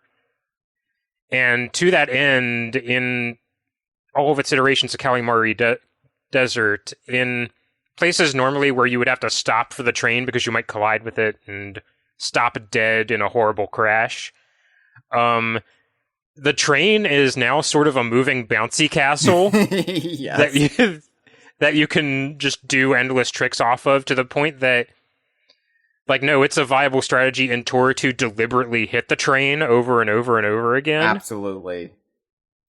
Which I wonder what it'll do when the generation of kids who came of age playing Mario Kart Tour get their driver's license. How many collisions with trains will there be? Because they think there's no harm to be had whatsoever. It's just good fun to drive right into the train. I don't know. Collapsing infrastructure, I'm not sure trains will even be around. Yeah, it'll be a problem where they actually have efficient bullet trains, public transit in other countries. Here in the US, never be a problem because the trains have already derailed. But to get into what they're doing in Mario Kart 8 Deluxe with this course, so one would think, because this was originally a Mario Kart 64 track, that the layout would just, and natural course of the race would just be what it is in Mario Kart 64, where, you do have to avoid the train and you just kind of go in a circle. For this, they did the variable track layout thing that, like Tokyo Blur, New York Minute, and Paris Promenade do, where from lap 2 onward, arrows appear and direct you to drive directly on the train tracks. Right. And I like this idea a lot in theory. I have problems with it in execution, which is, for as large as they've made the tour tracks in Mario Kart 8, I don't feel like there's enough drivable real estate on the portion of the track with the train track where it's not extremely precarious whenever the train rolls around. Yeah. Because unlike in Tour, this is an actual hazard again. Yes. Yeah. Again, driving into the train in Tour is a good thing. in Mario Kart 8 Deluxe, just like in any other Mario Kart game with a train barreling right at you, it's a bad thing. It makes you wish that they would have just, I don't know, taken the development for Mario Kart Tour, but just made the infrastructure the same as Mario Kart 64. Like, just keep you on the track. You know, like, I don't know. It seems like they overthought it to death. Yeah, it's an either-or proposition to me, where I would have either left the course exactly the same, or I would have done this, like, neat route change, but either extended the track on the left and right so that it's not as precarious a squeeze with the train, or, you know, made the train out of bouncy castle rubber like it is in Tour. Yeah, but then I'm sure purists would have complained about that. Like, why is the train all of a sudden this non-lethal hazard? Why is it fun now? Like, no. No. We need to be able to recreate the trolley problem in Mario Kart 8, or it's not a true iteration of Calamari Desert. Yeah, so if you have a baby Mario over here, and you have Mario and if you have all 7 Koopalings on the other track, do you pull the lever? Yeah. Well, on the plus side, I don't really see any faults with the Waluigi Pinball, which of course originally appeared in Mario Kart DS, and I think it's safe to say is the absolute highlight of Mario Kart DS, to the point where it's a better Rainbow Road than that game's Rainbow Road. It for sure is the standout track of Mario Kart DS, and I've been thinking about this recently when we were playing this course. I like Waluigi Pinball. I think it's a cool looking course. I think it has fun music. Like, the presentation, like, a lot of courses don't really look like this, or like have the thought put into like, you have the thematic trappings of like getting launched through like a ball launcher, which our friend Mitchell Wolf called, and now I will never not think of it as this, the Willy Wonka Hell Tunnel at the beginning. Yeah. But I like Waluigi Pinball. People online love Waluigi Pinball. Like, I've seen more fervor for this specific course than probably any Mario Kart track ever. And I have to think in my mind, is it just the aesthetic trappings of it that people like? Are people excited about because I don't think people are excited about a downhill course with a bunch of turns and a last run where you have to avoid, like, steel balls. I think, which is, like, it's a perfectly valid reason to like a course, but I'm just wondering, like, is that it? Like, I have courses I like specifically because of how they look. As someone who also really likes Waluigi Pinball, I think I can speak for myself, but this is probably mostly universal. I think it is just the aesthetic trappings. I think it's just such a cool looking track. Because I'm somebody who likes, like, neon and spacey shit, and just that general vibe of a classic video game arcade. And I love pinball. Mr. Galactic Pinball. Yeah, I love pinball. I just really, like, there's something about pinball that's very kinetic and crunchy to me. Probably why I've really grown to like Mario Kart Tour as well. Now I'm not like a pinball wizard like Kongversation listener Reigle Pinball, who I believe is nationally ranked, just won a major award in pinball. So I'm not like somebody who's all about pinball, but I really like pinball. I really like that feel of just a classic spacey video arcade laser tag kind of setting. Just something like Ninja Hideaway speaks so much to my youth on Saturday mornings. Waluigi Pinball is my youth on Saturday nights. So, it's not a like super fun track, like if you stripped it of its setting, if, okay, for example, like just imagine Waluigi Pinball is a Donkey Kong snow track, because it basically is. You shoot up and then you go downhill and you avoid rolling ball things. It's one of the DK passes, you know, or whatever. Yeah. And I do like, as part of these aesthetic trappings, and this is something they even carried over into every time it's appeared somewhere else, is they modify the sound effects. Yeah. For the item roulette to sound more like a crunchy pinball sound effect. Yeah. It's fun. The execution is above and beyond, which is rare for Mario Kart sometimes. And I like that nothing was lost in taking it into Mario Kart Tour and then bringing it back, upscaling it into Mario Kart 8 Deluxe. I feel like it's still authentically true of what it was in Mario Kart DS, which Calamari Desert isn't. Yeah, and I think it's a good point, a lot of the tour tracks do have, especially any of the city tracks, have these obvious seams where you can tell this was made for a mobile game. Mm-hmm. Because of the way Waluigi Pinball was designed, with this very unnatural, everything is bright and poppy and neon. No, this feels like the way Waluigi Pinball was supposed to look. Yeah. This doesn't feel off in any way. Yeah.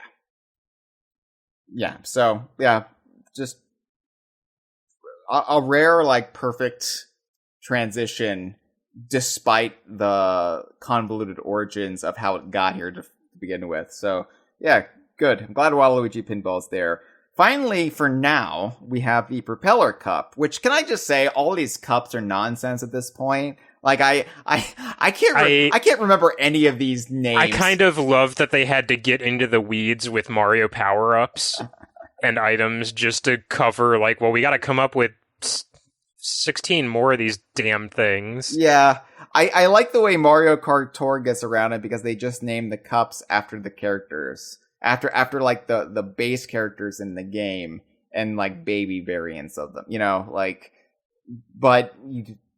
so you have the Donkey Kong Cup, you have the Dixie Kong Cup, you have the Baby Rosalina Cup. Which does mean you double up on them a lot, and there's no real rhyme or reason as to why they are those characters. Well, let's be honest, there's no real rhyme or reason for why this is the Propeller Cup. No, either. This is a Turnip Cup. It's not is this all Mario 2 tracks? No. Yeah, right.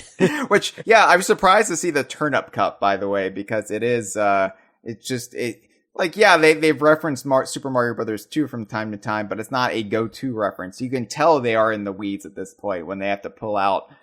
They have to pull out the weeds. Yeah. There we go. That's your killer Cameron zinger for the episode. The Propeller Cup, though, has the Sydney Sprint, our trip down under for Mario Kart Tour. The City Sprint isn't my favorite of the city tracks in Mario Kart Tour, but I do like the audacious nature of it, that you just drive through the Sydney Opera House, straight up, all right, we're just gonna trespass straight through this classic setting. Although there is some complaints online about how it's depicted with the audience, which we'll get into in just a few moments here. But the Sydney Sprint, you go through the harbor, and it's Sydney. It's neat to see the Opera House in a Mario game. Yeah, it's like any of these settings. There's any of these real world settings, it feels like I'm taken back to when Mario's brand was more of a Wild West, in the age of Mario is Missing and the Super Show.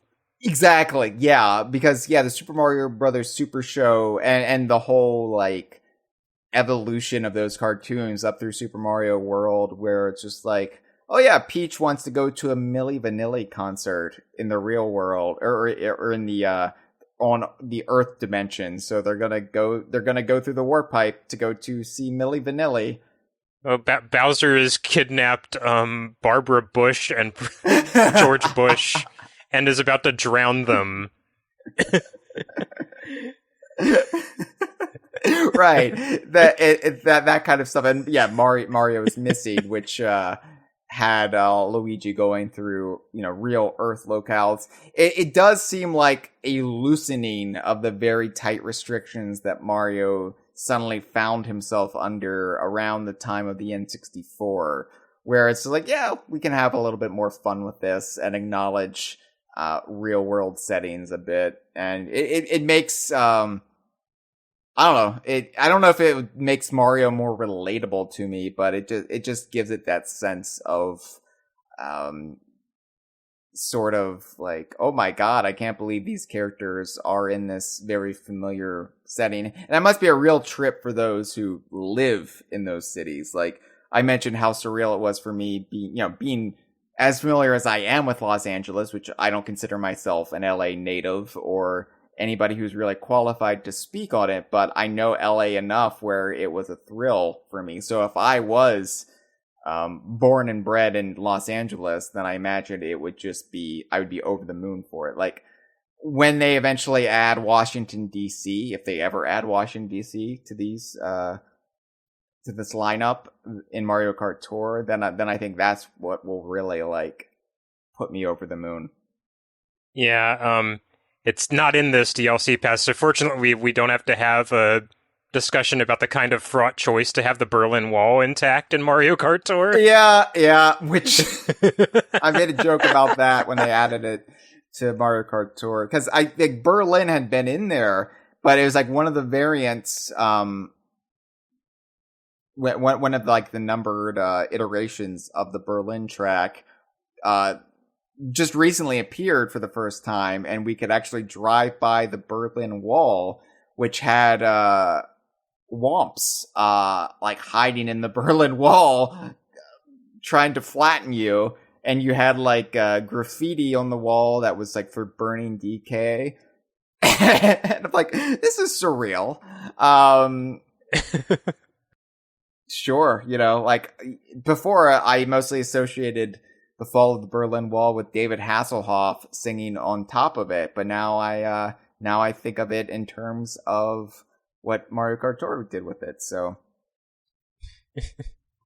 anyway, you got Snowland from Super Circuit, which I don't have anything to really say about Snowland. This is one of those Mario Kart Tour tracks that is there, and I never think much of it because it's just another snow track. I was curious, is this actually in Mario Kart Tour yet? Because I don't remember ever encountering it in Tour. But, because I know some of these, they're kind of like they've appeared in Mario Kart 8 before they appear in Tour, but it's a foregone conclusion that they will be in Tour as a... You're right. It hasn't not appeared in Mario Kart Tour yet. And here, like, there are, like, so many snow tracks in Mario Kart Tour.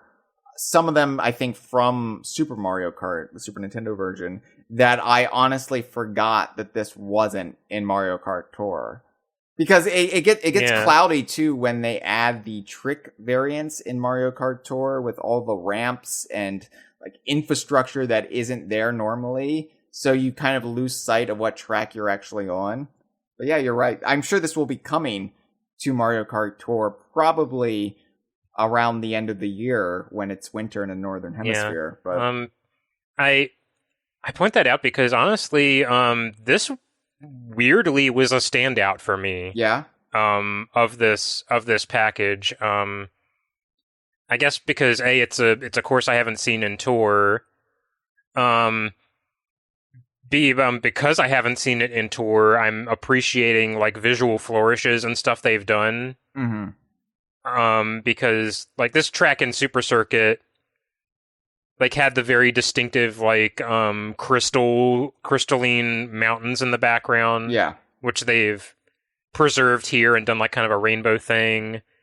They've added a bunch of depth that obviously wasn't in the original because it was a Mode 7 course. And just like inexplicably, this makes me really happy. It's such a dumb thing, but I love the penguins in this course. The Super Mario 64 penguins. They're cute. They don't just sit around to the side of the track doing like silly waves. They actually like march around and slide and like do the little cutesy penguin things. And it got me thinking, most of the time whenever I see a character in one of these tour tracks, it's just repurposed from something that was already in Mario Kart 8 somewhere else, and they just like plopped it in there. Yeah. I checked. This is the first time these penguins have appeared in Mario Kart 8 in any form. Wow. Like they're a brand new addition for this course. Because I know the penguins are in Mario Kart Tour quite a bit. There's even... They are, and they're in a different track. Yeah. Than this. I think it's one of the 3DS native tracks. The Rosalina. Yeah.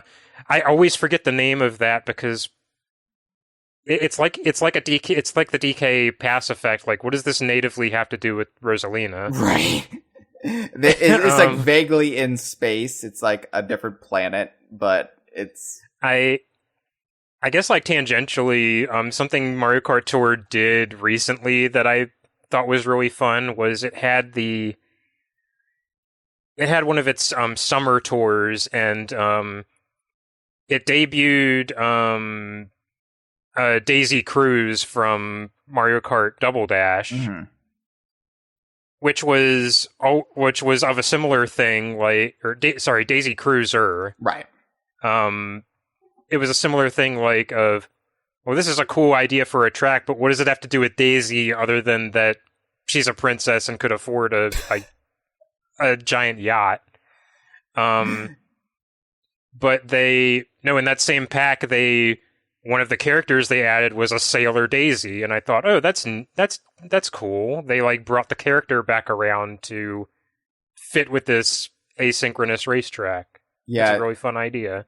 Daisy had to justify why she has a yacht so it doesn't get repossessed. She has no ties to Putin. Everyone, just to be clear. Yeah, so yeah, okay, maybe I was too dismissive of Snowland, because I had snow blindness, appropriately enough. It'd be interesting when they do add it to tour, to kind of get that other half of it, because all these tracks are probably designed for Mario Kart Tour, but we haven't seen the actual origin point for this yet, so.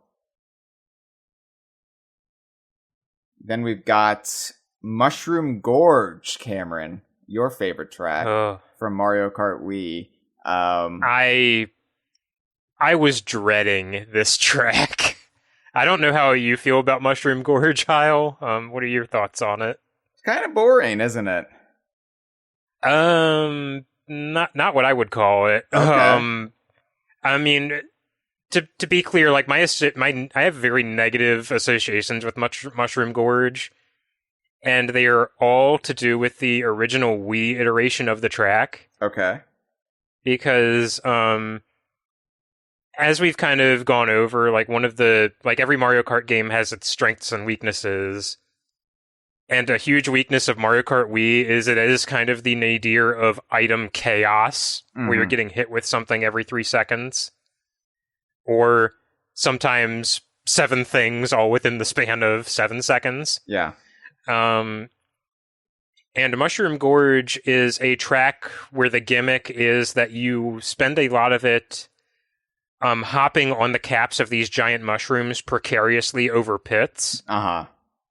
So, in the Wii game where you're constantly getting hit with items, you are often precariously over a pit, and Wii and this is a thing that I feel like I uniquely have complained about. Wii is the rare Mario Kart game where a lot of Mario Kart games have a ranking system. Even this one does, but it's basically just bragging rights. 3 stars appear on your on your GP screen to indicate that you got first on every track. We had a system where it would rank you after completing a GP, and clearing a certain rank threshold was often tied to unlockable content. Yeah.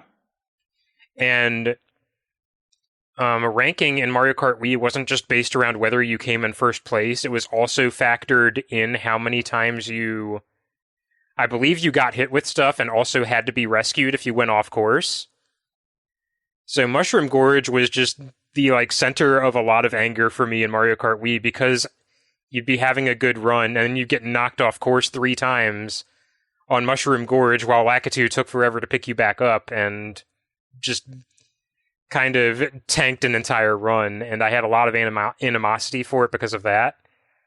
I'm happy to say they made it a lot more forgiving in Mario Kart 8. Yeah. It's one, just by nature of the item balance being way better than it was in Wii, but right. Also because we pointed this out, how Lakitu is kind of overzealous elsewhere in Mario Kart 8.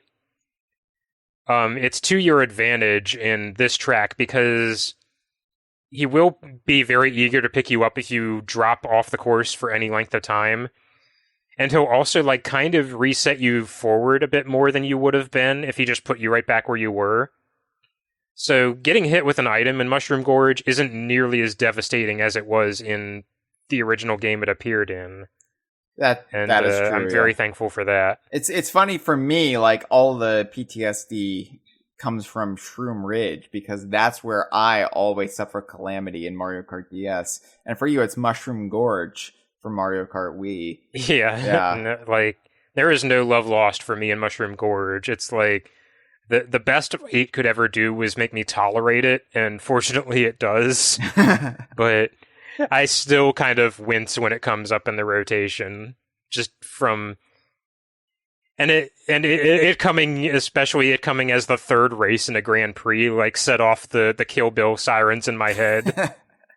Oh, that's just far enough that if I screw up, I can't reset and feel like I didn't waste a bunch of time. Yeah. Well, then we've got Sky High Sunday, the final track of the Propeller Cup and Wave 2. This is very unique because I mentioned Ninja Hideaway sort of has dual branding, where retroactively Mario Kart 8 Deluxe is claiming Ninja Hideaway as an original track, but it's also a Mario Kart Tour original.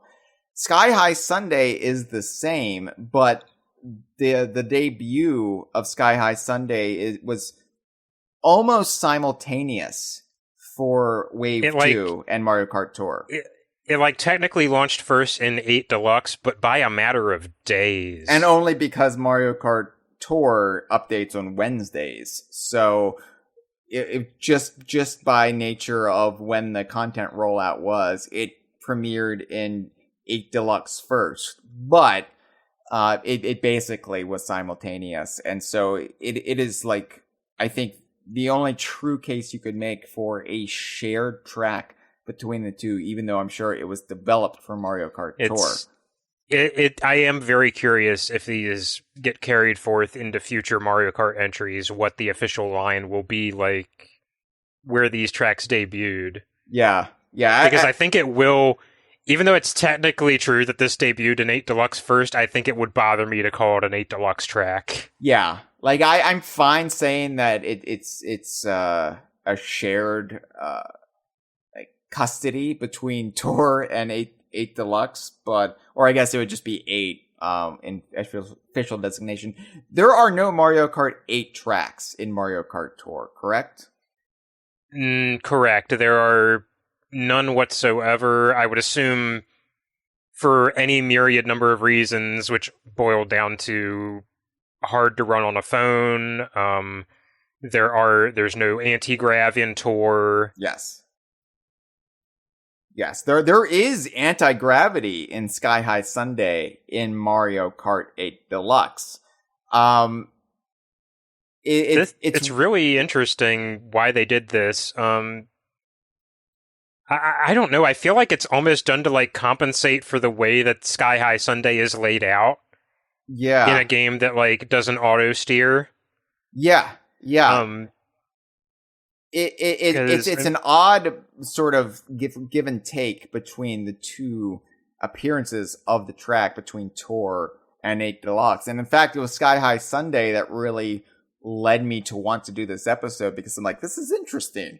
This is interesting how they're balancing the two. I'm curious. So we've established like one version of the track has anti-grav and the other doesn't. Yeah. And I'm like, playing it in Tour, I kind of wonder, like, is it set up this way because of like physics differences between the two games, like to make it more forgiving? I don't know, because it feels like it plays the same in Tour even without the purported anti-gravity, right? Because you're never like suspended upside down or anything. You're just kind of going on very steep inclines. I guess a thing to point out is, like, as we've discussed with Calamari Desert, where like the train's made of rubber. How did that happen? As part of the anti-grab mechanic in Mario Kart 8, like colliding with other racers and objects speeds you up. Mm-hmm. And I'm wondering if maybe that's also a factor, because you can collide with the railings on Sky High Sunday and get extra speed, similar to running into something in Tour. Yeah.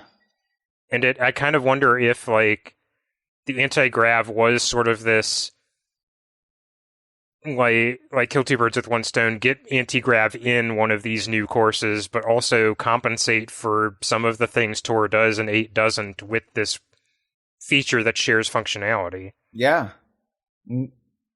I can't speak to this because I have no idea, like, the thought train behind it, the thought rubber train behind it, but it works. I really enjoy this track in both Tour and Mario Kart 8 Deluxe. Yeah, like to bury the lead a little bit, but I really like this track, both like in the layout and like just the idea and the execution of it. There's some really fun stuff in here. Even though it can't be as populous as a native Mario Kart 8 track, there's a lot of really fun conceptual things in this. I like ramps that are made out of ice cube trays, and like the line of ice cream, the wafers that you use as ramps. A really cute touch that it honestly took me a few rounds before I noticed, but like you start and end the race inside of a freezer, like a giant refrigerator freezer. Mm-hmm. Yeah. It's a really cute idea and execution, and it's a really standout Mario Kart track. Yeah, as much as I laud and spent earlier this episode lauding the sense of realism in Mario Kart 8, one of the things that I felt it detracted from was when they brought back some classic tracks and they sort of toned down the surrealism for them. For example, like Cheese Land. When you said that, my mind immediately went to Cheese Land. I think that's the only Mario Kart 8 course that they like heavily re-envisioned, where I just kind of shook my head and said, "No, you messed it up. You ruined it." Yeah, because in Mario Kart Super Circuit, Cheese Land took place on what's presumably the moon of the Mushroom World, which is entirely made out of cheese, and it was fun. It was goofy in the way that I do allow Mario games to be goofy, where it's like, okay, so how can we make this different for the world of Mario? It's like the stork in Yoshi's Island. It's like, that's not realistic, but it's like an old conventional idea, and it's funny. Yeah, and to see Mario take it seriously, and it works in this other dimensional realm. And it was Mario. And it was visually striking in Super Circuit. It had like the bright yellow offset with like this very dark blue sky with like teal in it, and it had little mousers running around to like even play into the cheese theme even more. Which is there like some kind of like are little mousers like persona non grata in Mario anymore? I feel like I don't see them show up. Yeah. I don't either. I feel like they've definitely discarded some of the character. Little Mousers are from Yoshi's Island, right?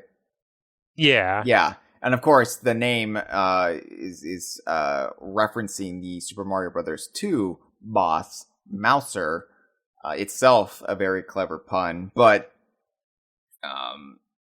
yeah, you just never see either Mouser or Little Mousers referenced anymore, and yeah, it's hard to say. It's like some stuff when they standardize Mario for a console generation, some stuff falls by the wayside.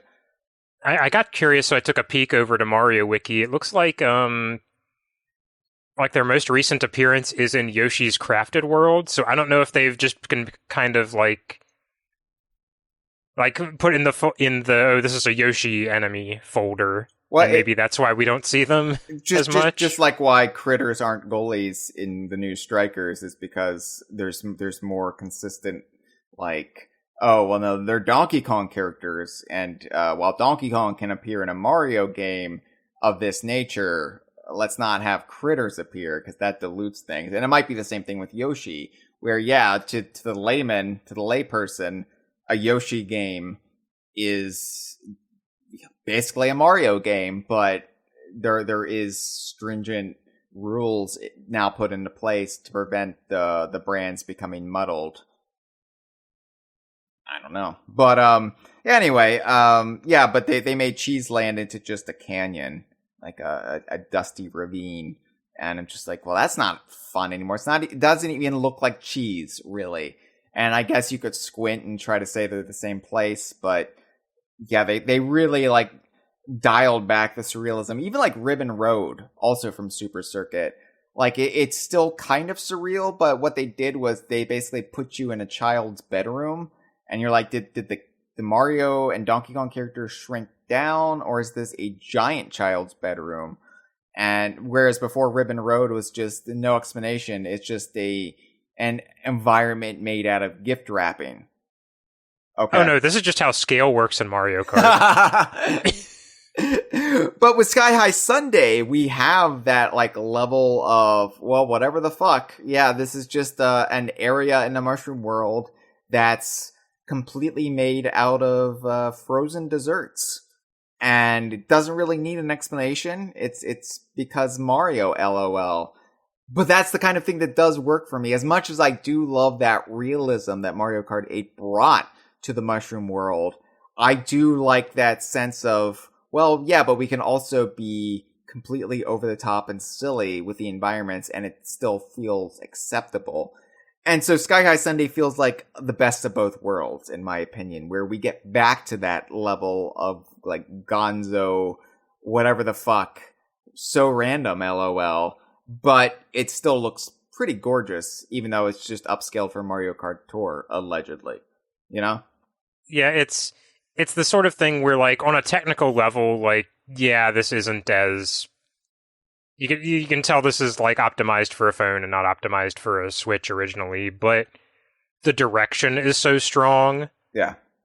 ...that I accept it anyway. And it's a fun track. It helps that it's just such a fun track. On both versions. It's like really bright and poppy too. There's a lot of in-jokes comparing it to the game Fall Guys because of its color palette, but everything being kind of this like very pastel, almost like like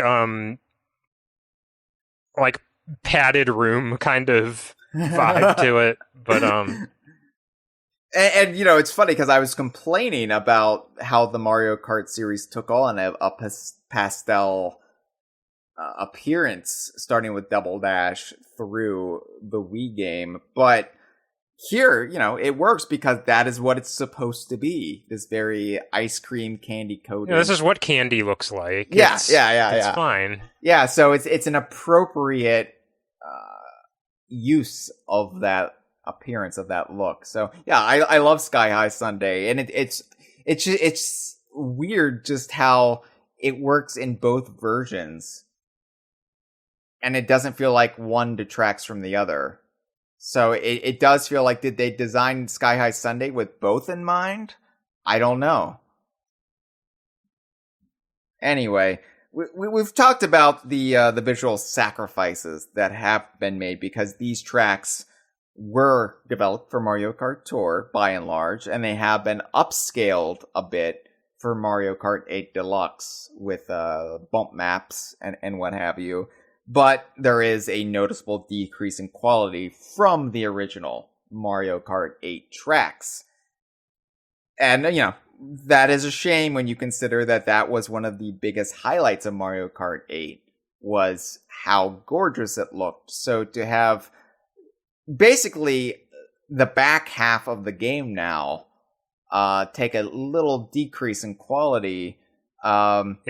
And not just like it's not even just like visual fidelity. It's a completely different art direction. Yes, yeah, it's more in line with what Mario Kart was before Mario Kart 8, and because of the nature of what Mario Kart Tour has to be to run on everybody's smartphones, you can't have it look like Mario Kart 8. Like, I've never tried to run Xbox games on my smartphone. I imagine it wouldn't go well for me.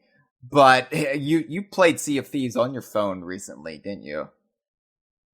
I loaded up Sea of Thieves on my phone to like fiddle with some like load in real quick.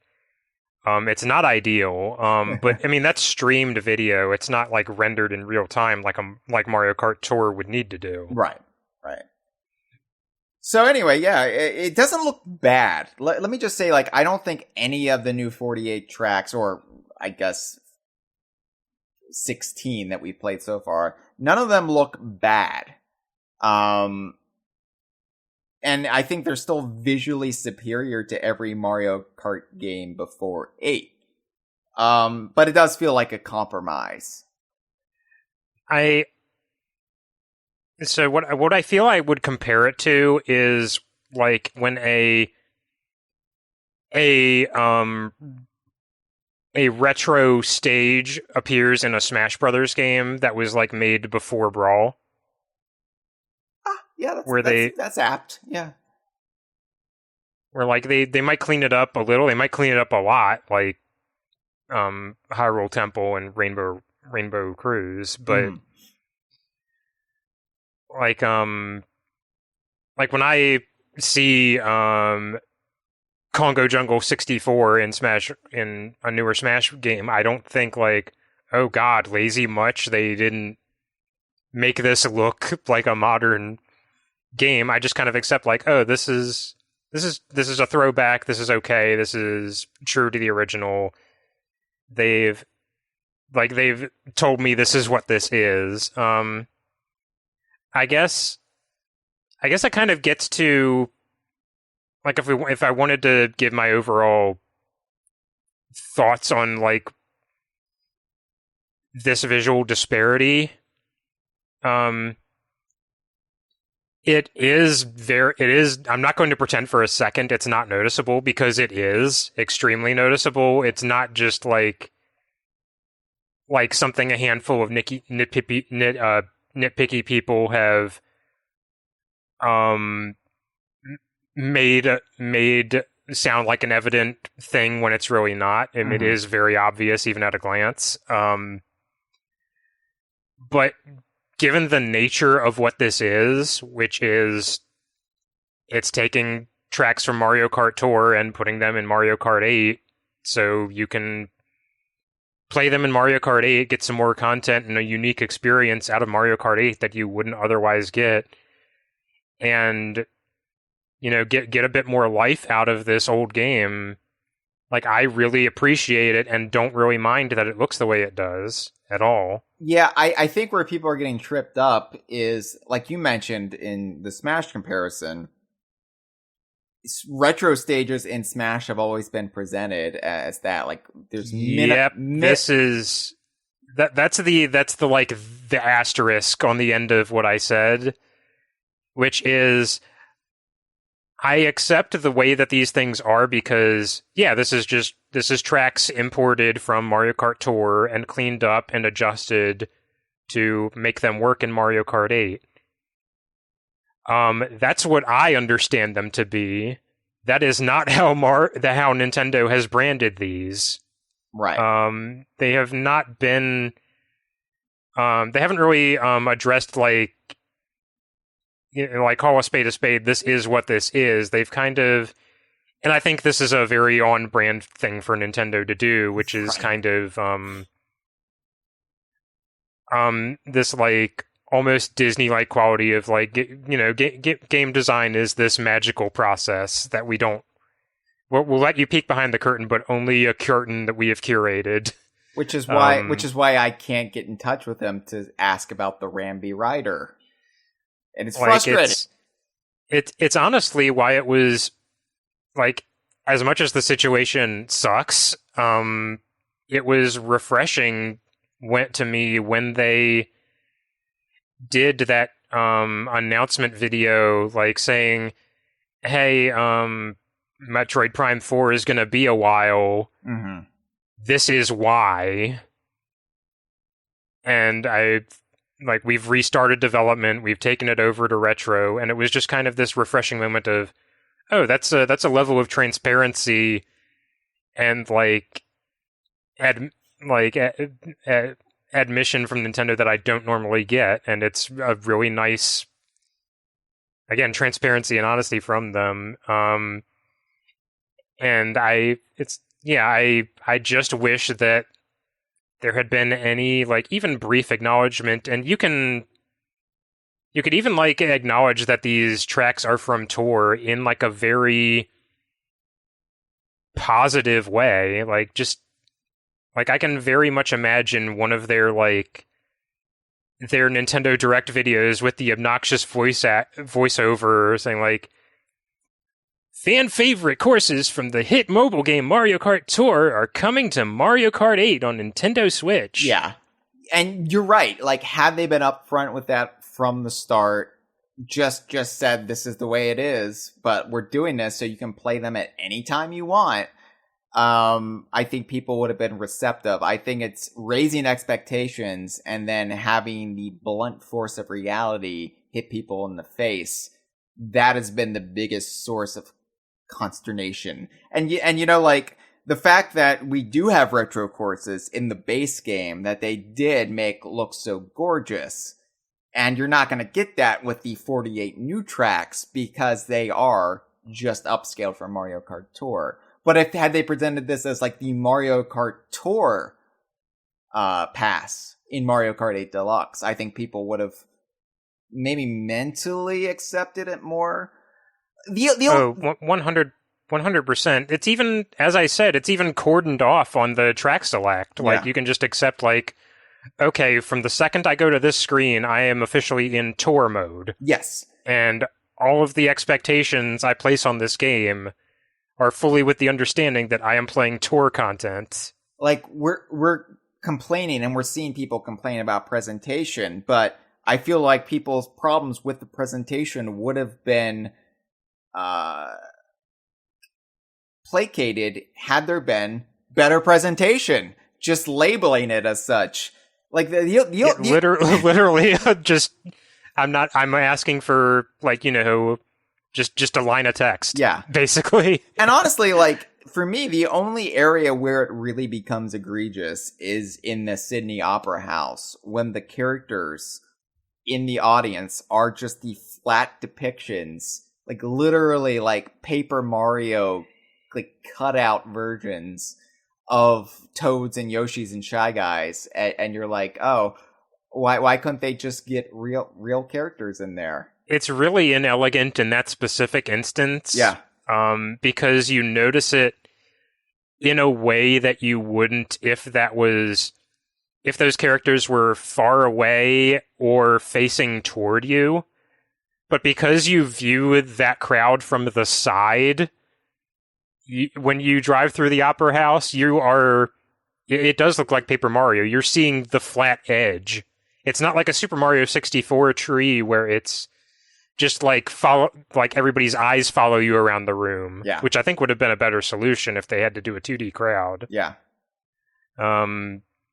It's like it is just cardboard people, and it looks really weird. I mean, it's really weird in Mario Kart Tour, if I'm honest, right? Like that, it's been a problem in Mario Kart Tour because I'm like, well, everywhere else in the game, you've got 3D characters watching you from the sidelines. Why is it so weird here? I guess it's the same in Dodger Stadium. But it's more noticeable in the Sydney Opera House because at least flying over Dodger Stadium in Los Angeles laps, gliding over it, I should say. I mean, at least when they were putting fake crowds in stadiums made of cardboard during max COVID lockdown, like they didn't move. You knew they were cardboard. Right. Oh, it's just a COVID thing. I guess there's also, I know New Zealand's been a lot more strict with, crowd gatherings and whatnot. I don't know about Australia though. Did they just have to maybe they had to incorporate the paper versions of the characters from the Paper Mario dimension, from the Paper Mario realm, because they can't contract COVID-19. It would be a cool thing to, lean into it. Give them the Paper Mario, white outlines. Pretend these are, the crowd from Thousand Year Door that watch you battle and, occasionally, throw things at you. Again. If you're fighting poorly. Yeah, the problem is just in presentation. If they just slightly tweaked it, I think everybody would really appreciate it. Anyway, yeah. We do have a call to take, and I wanted to play that before we launch into our final thoughts, which we all know what our final thoughts are going to be. Where's Diddy Kong? But let's build up to it. All right. Those are my final thoughts, my initial thoughts, and my during thoughts. Really, yeah. Every conversation about Mario Kart at this point, about Mario Kart 8 at this point, just boils down to where is Diddy Kong? All right, but maybe the call will be more than that. I don't know. Maybe the call will inspire us to wrap things up a bit more lively and less rote than we typically do. Let's hear what they have to say. Hey, Hyle and Cameron, this is Traveler of the Stars. Just calling in because talking about the Mario Kart Deluxe Booster Course Pack, and I wanted to give my opinion on it. So, undoubtedly, of course, there are a lot of courses that look visually not as distinct as the original game, and those definitely stick out because, for a game that came out in 2014, it's definitely probably one of, if not the best looking Nintendo game, I'd say, ever. It's really, really good looking.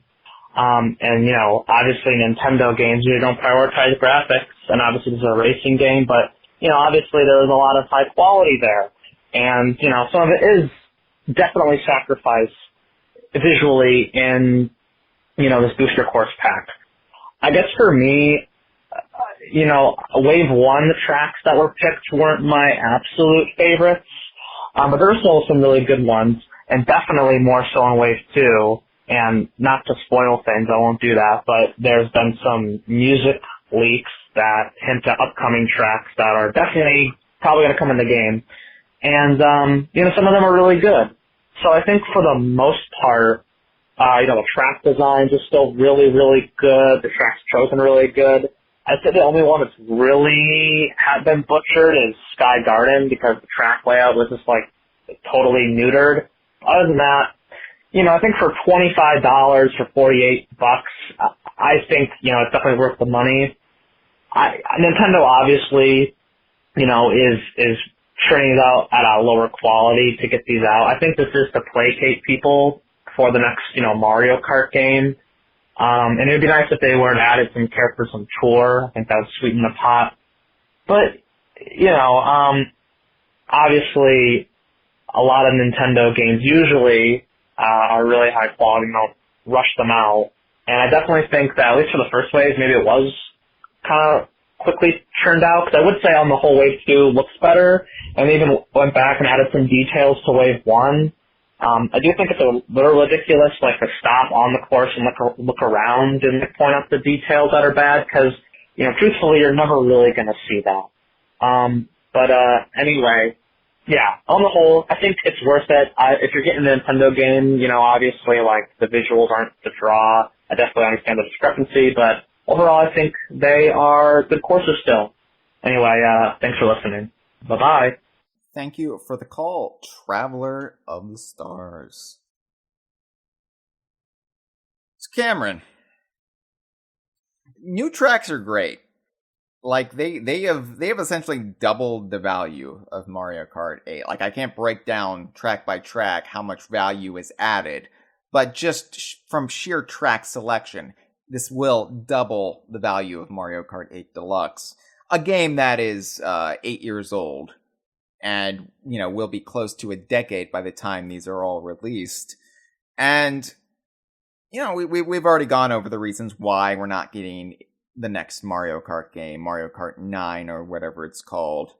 Just doesn't make sense to launch it right now. This is I think a fine middle ground. I don't have any problems with this. As skeptical as I am about capitalism and the ways in which people are gouged for money, I think this is essentially a win-win for everyone.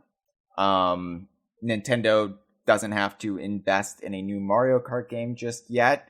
They can continue to profit off this very profitable game that's not slowing down in sales in any way. Anybody who buys a Switch seems to get this game. Not everybody, of course. I don't think Jeff owns it. Jeff doesn't own it, right? No, he was holding out for similar reasons to me. Okay, which is he bought it on Wii U. So yeah, not even everybody on the DK Vine staff owns Mario Kart 8 Deluxe, but a large percentage of the Switch install base has it. So I don't have any issues with the way they're going about it. Even the track fidelity I can allow. I can make peace with. I just wish maybe they were, like we said, a little bit more upfront with what these are, to decrease expectations by and large, and to set them apart from the original tracks, and why they look a little bit hinkier. That's all well and good, but you know, it's funny with Super Smash Bros. Ultimate. We were saying, you know, once DK Vine's wants were basically met. I mean, we would always, you know, maybe want a little bit more. Dixie would have been great, but Super Smash Bros. Ultimate really finally gave us the characters we've been wanting: K. Rool and Banjo and Kazooie. We got them both. One in the base game, one in the DLC. And it got to the point where it's like, well, you know, new characters in Super Smash Bros. Ultimate are great, but I really wish we could get more stages. I really wish we could get more classic stages and new stages. It would be great to get something from Tropical Freeze in there, you know? And it's the inverse now with Mario Kart 8 Deluxe. Hey, the new stages are great. We've got just an embarrassing wealth of riches when it comes to the stages, but God, where Mario Kart 8 has always lacked has been in the character selection, especially if you're a weirdo like us who prefers Donkey Kong characters or even likes characters from Super Mario Bros. 2. Because, look, I would take half of the new tracks that we're getting in the Booster Course Pass, or maybe even less than half, if it meant we could get Diddy in the game, or even some Tour originals like Dixie Kong, Funky Kong. Get Birdo back. Get Pauline for Gibbon. You know, Mario Kart Tour, I wouldn't say Mario Kart Tour has the best character selection, because there is so much padding in Mario Kart Tour. There are so many characters that make Pink Gold Peach look quaint in comparison. I would still say it has the best selection. I mean, if you discount how you're accruing that selection. Yes. Which is engaging with the gacha pulling. Yeah. But the thing is, and I've felt this way for a while about Mario Kart, which is like, you can have as many like bullshit silly choices as you like Pink Gold Peach or Cat Mario or Luigi with the big sausage, if you've covered your bases first. Yeah. And I think Mario Kart Tour did that and more. Yeah, they got Diddy in that game early. It was really early, yeah. And we got Dixie and Funky. Like, at basically every... Like, I think every Donkey Kong character that ever needs to be in a Mario Kart game is in Mario Kart Tour. Yeah, I would argue that Cranky is really the last one that would make a lot of sense to put in Mario Kart. Aside from any, like, philosophical reasons that Cranky would never want to appear in Mario Kart Tour. Right. Or a Mario Kart game in general, but... And it's not just... Like, obviously, we're coming at this from the skewed Donkey Kong fan perspective. And, like, I'm sure the response from some people would be, like, well, you're getting up in arms that Diddy is not in this game, but he's not even a Mario character. Why should Mario be beholden? But the thing is, Mario Kart 8 is, as we've established, a game rooted in 2014. The Mario side of this roster is lacking and also out of date. Yeah. Like, we've established, like, Birdo's not in the game, and that was glaring even back when Deluxe came out, that Birdo's not in the game. She's even on signs in the game. All right. Pauline's had this huge resurgence as a character, with Odyssey and everything after, and getting into Tour, like, pretty much immediately with a ton of fanfare. It's weird that she has absolutely no stamp in 8. Characters, like, that have been showing up in Tour and also other Mario spin-offs, like Charge and Chuck, like... Right. There's all this, like... This time in the Mario Kart series that has passed Kart 8 by. And it feels like I'm kind of, like, looking into this window to the past a little bit.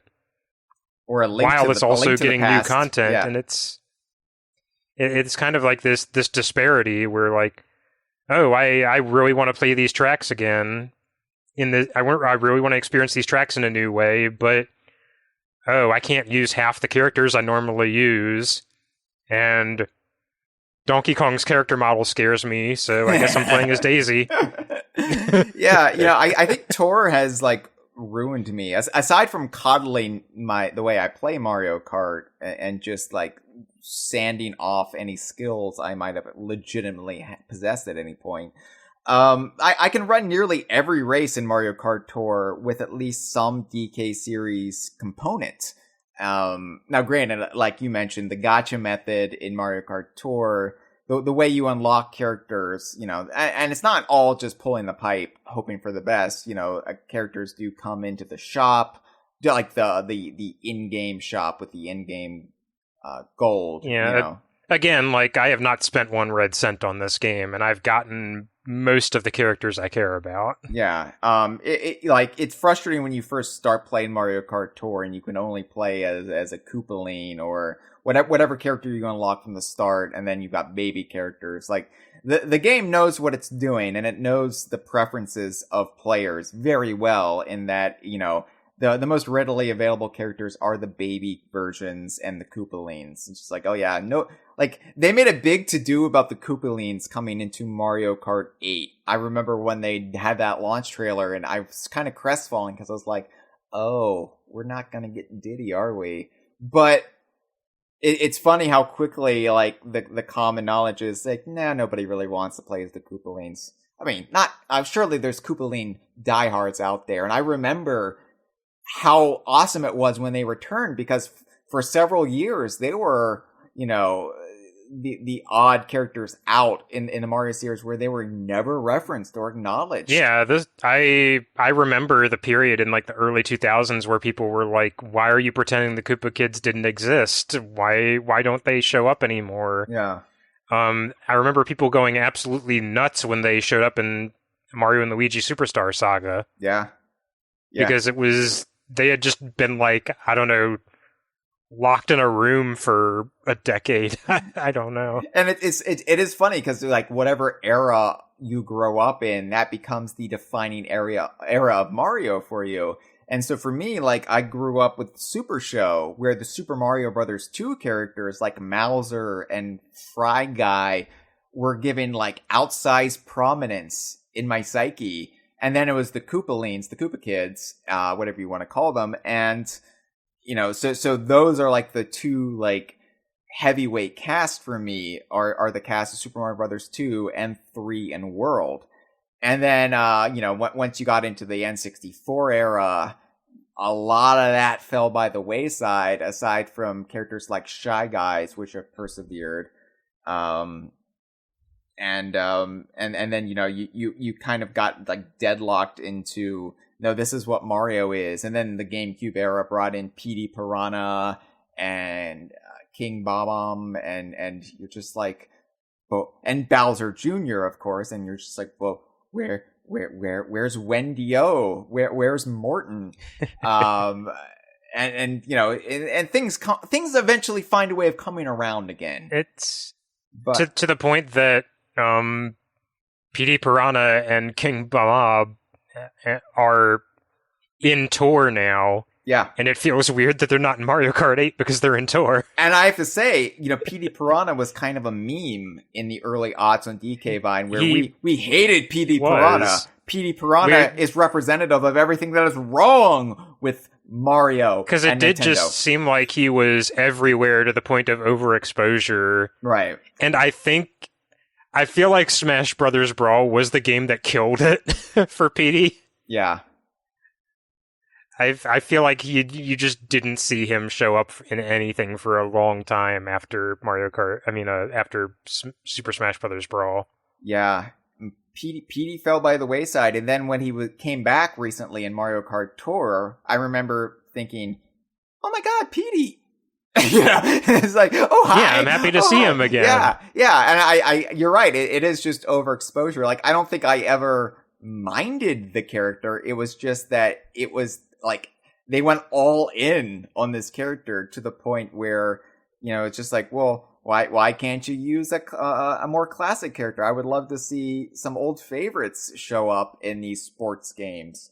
And, you know, it's that philosophy. And Mario Kart Tour, you're right. Like aside from the nonsense, like Luigi with the big sausage and the 4 doctor characters and Astronaut Mario and Pilot Mario, and you know, you do have like everyone in there. Like not everyone. I don't like characters who aren't classified as Mario or Donkey Kong characters who have been in Mario Kart aren't in there. You don't have the Inklings or Isabelle or Link. Or you don't have Rob from Mario Kart DS, robotic or Pac-Man or Mamechi. Yes. Right, the Mario Kart arcade characters. But you have pretty much everyone in there, even like throwbacks like Donkey Kong Jr. from Super Mario Kart, and Kamek, who got cut from Mario Kart 64. Yeah. And Mario Kart 8 comes so close to being the perfect Mario Kart game. It even has the best Donkey Kong track, which granted was from Mario Kart 7, which the only reason we got such a faithful Donkey Kong track was Retro co-developed the game and got their stuff in there. But you know, it still has, you know, a beautiful rendition of it in Mario Kart 8. All it needs are a few more characters. And not just Diddy, but like Birdo or Pauline. Like, if we are going to keep Mario Kart 8 on life support, so it will be the defining Mario Kart game of more than a decade, It definitely needs to update with the times and have the cast reflect that. Not just based on Mario Kart Tour, but based on where the Mario series is today. So yeah, I'm advocating for another DLC pack, I guess, with characters this time around, because I don't expect like all of the silly variants from Mario Kart Tour to make their way in. Like, I don't need white Tanuki Mario in there. Like that's a hard pass for me. Like, I don't need to waste my rubies in game to pull that pipe. The Monkey's Paw curls and then asking for Birdo. They've added 7 new characters and they're all multicolored Birdo. Right. From Mario Kart Tour. Isn't it funny how they always work that monkey paw in the Mario Kart, but they never put the monkey attached to it in? This has been a File 2 production. Que rico.